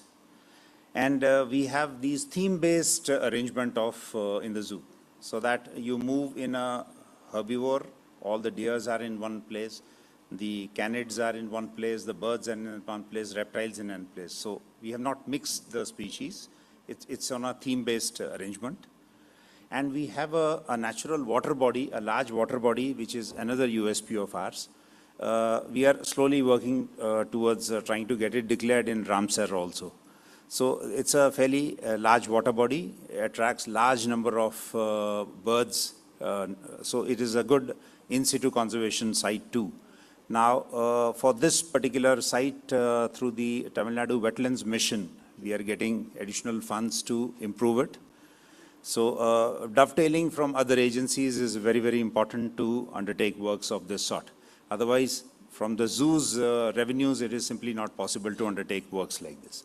Now, this water body has a lot of islands on it, and by a little bit of habitat improvement work of removing the exotics on the foreshores and desilting to some extent and planting suitable species on these mounds, a lot of aquatic birds, the number of aquatic birds visiting these areas can actually be increased. So we are working in that direction. We have, since the zoo is large, the track is large, so we have a proper cycling arrangement inside. We have e-bikes as well as normal bikes. More than 300 bikes, cycles move around. And this is that interpretation center is what I said. We are actually working on it to bring a VR concept in it. People actually get bored by seeing our traditional interpretation center where you have those fixed models. Today's kids, they want something different each time. So if we have a VR model, so the digital book as well as the digital walls, the theme can be changed. So the advantage of this arrangement is the themes can be changed and the interests of the people can continuously be held.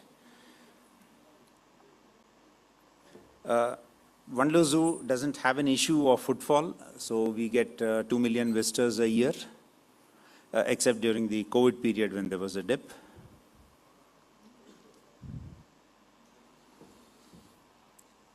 Now, this is the website which I was referring to. We have a very active website, and we have a lot of social media handles, and it's done by a professional group. We have outsourced it. So they handle the entire, we give them the content, and the way after mutually we agree, then the website is actively engaged. If you go to the website, there are a large number of hits. There is a live virtual 15 enclosures are 24/7 viewing. You can open your thing and check it. 15 of the enclosures are 24/7 available on view. Then we have a chat service. So this interactive way in which we get a lot of feedback. Some of it is negative too. So it helps us to improve and set right a few things. And there is a live help desk too, where all the issues of ticketing problems, the visitor amenity problems, everything comes back to us through this arrangement. So it's an extremely vibrant sort of a website where a lot of things we get by way of feedback. So, but this suggestion of an actual box too has now been put in place. This is that 24/7 animal live streaming which I mentioned. So we, out of the 17 enclosures, 15 enclosures are on this. So is through there is a Zoo mobile app too, and we have had more than 7 crore hits so far. And we have fitted 180 CCTV cameras. Now the advantage of this system is it is not only helping us to monitor, I mean, from the angle of security, but also we are able to monitor the activities of the animal keepers. So what we have done is we have prepared charts for each animal keeper, zone-wise, location-wise, that when the yard has to be cleaned, when the enclosure has to be cleaned, when the feed has to be given. So all these aspects are given as a chart, and it is monitored through this. So we come to know whether the person is actually there at that point of a time. So many times, besides motivation, you also need to keep an eye on all these people to ensure compliance. Now, this is the building the financial sustainable thing. So we generate 10 crores of revenue. I mean, we generated last year. And the expenditure is 7.43 crores. This is excluding the wage component. Government funds us for the permanent staff's wage component, and we have the other casual wage component. This is only the other. But in this, you will see that there is a good scope for the CSR fund arrangement. Now, already this year, we have been able to mobilize more than 4.5 crores for CSR funding.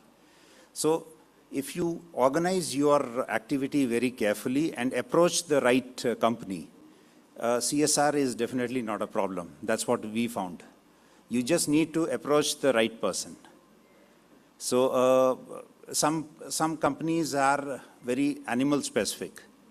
Some companies are activity specific. Some companies give you kind, not cash. Some companies take up the whole operation. So each one has a different style of functioning for CSR, but there is an enormous scope for tapping this arrangement. Like for instance, this Nissan company took up the elephant enclosure. It has desilted the whole moat.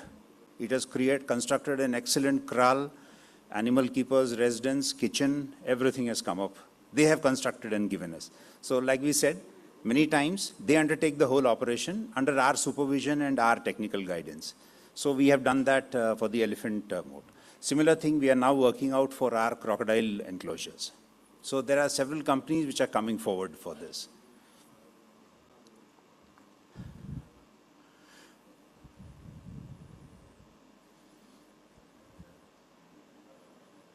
Nope. Oh, one sec.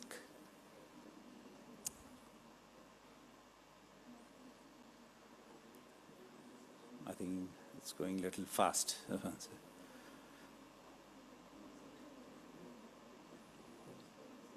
Oops.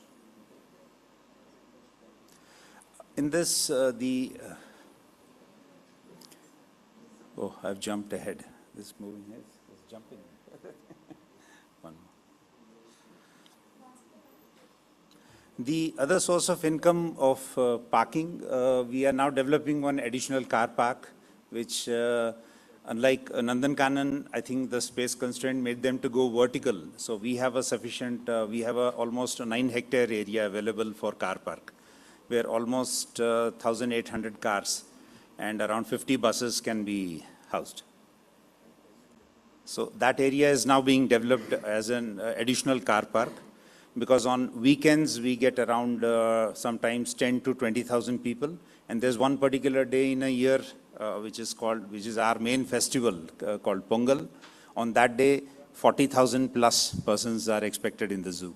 So that time the whole place gets cluttered. So the additional car park is an essential source of, a place where the cars can be safely be parked. So now that car park is being fully developed under Tamil Nadu Green Mission funding.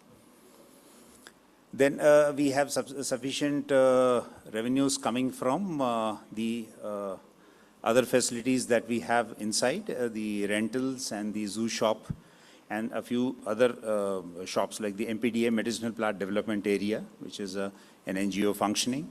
So as you can see, largely other than the entry fee, the other components too can substantially contribute to the revenue.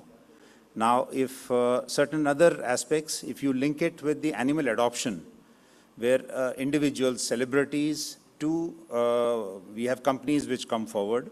We have a lot of film stars and celebrities who have come forward adopting animals. And there's one actor who has paid for the lifetime of an elephant. He has paid the full money.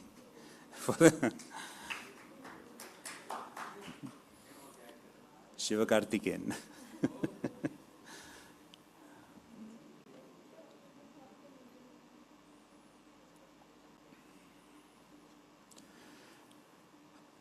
In terms of motivational thing, as she mentioned, we have just tried out. It just got implemented last week. So just like we have in Pizza Hut or McDonald's, you have the person of the week or the good worker of the week. So now we have animal keeper of the week. So his photo will be kept at the entrance with a caption. It will be a citation and a thing. So, but like she rightly mentioned, it has to be a continuous process, not a one-time affair. You have to have and set the criteria carefully. We have devised those criteria. There's a committee also constituted, one animal keeper, one biologist, one vet. So they sit and decide the person. And it's a small token of recognition, but which goes a long way in motivating the staff. A small gesture, but goes a very long way. Then about Wellington, I think she has already explained when we corresponded with them now, so they clearly expressed their inability to associate with us for another 3 years. So we may have to look for another zoo for this, for which we have already addressed CZA. This infrastructure upgrading is, as we all know as zoo managers, it's in some ways a nightmare, in some ways a boom. So entire infrastructure has to continuously be renovated, modernized, or replaced. And we are very close to the sea, 14 kilometers from the sea, so a lot of this material rusts faster in Chennai than in other places. So we have issues of that, so a lot of this material has to be periodically replaced. So we have again gone for CSR help. A lot of companies are tapped. Fortunately, we have a few senior officers in some of these committees on environmental impact assessment committees. So they have helped us channelize some funds into the zoo infrastructure development. Then we are trying to move towards a greener setup. We have a good unit where we do entire decomposing or composting of the fallen leaf material as well as the dung material. But we are still not able to 100% convert it. Still that material is piling up and a small portion is getting converted into compost. So we have to expand that unit a little bit with some additional manpower and resources so that we can compost our entire waste. And this waste is then taken to the fodder plots. So we have two good fodder plots and we meet almost 50% of our fodder needs.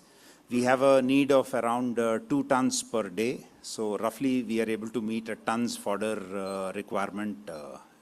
We are in the process of developing our third fodder plot so that we can increase our self-reliance in this field.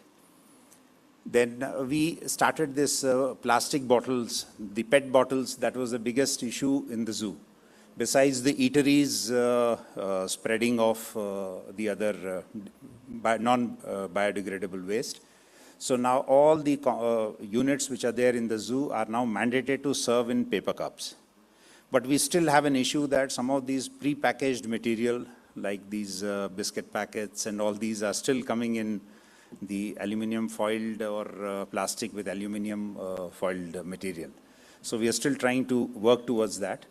The biggest problem for us used to be the PET bottles. So now we have an arrangement that all the PET bottles which come in, it comes through a variety of sources. Either the visitor himself brings it, or there are 3 units inside where the bottles are sold. Now we have given a color sticker to each, and we collect an additional 10 rupees. And they can, in the course of the day, return the bottle to any of the shops or at the entrance, and the 10 rupees is refunded to him. So the visitor gets back his money if he deposits the bottle. At the end of the day, these shops and the entrance, they have an arrangement of exchange and sorting out the money matter. So with this, we have suddenly found that more than 90% of our PET bottles have come to these 7 or 8 points now. They're not scattered all over the place. Earlier, people would throw them into the enclosures, into the gutters, all over the place.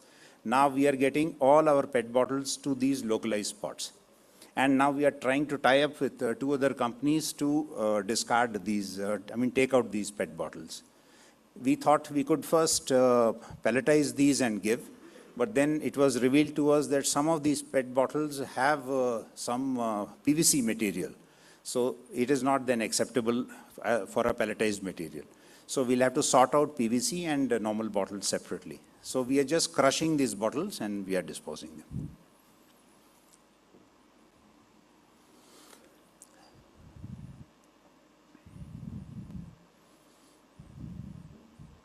These are the next 3 years plan which the CZA had asked as part of the 10-year part.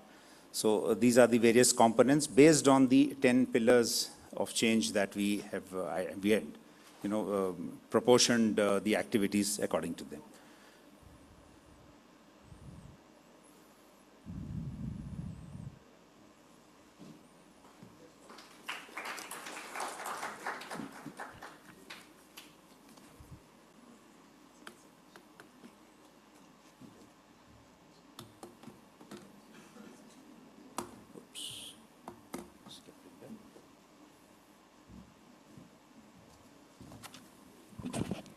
Thank you so much, sir, for sharing your experience with, in aligning with the 10 pillars of change for the vision plan.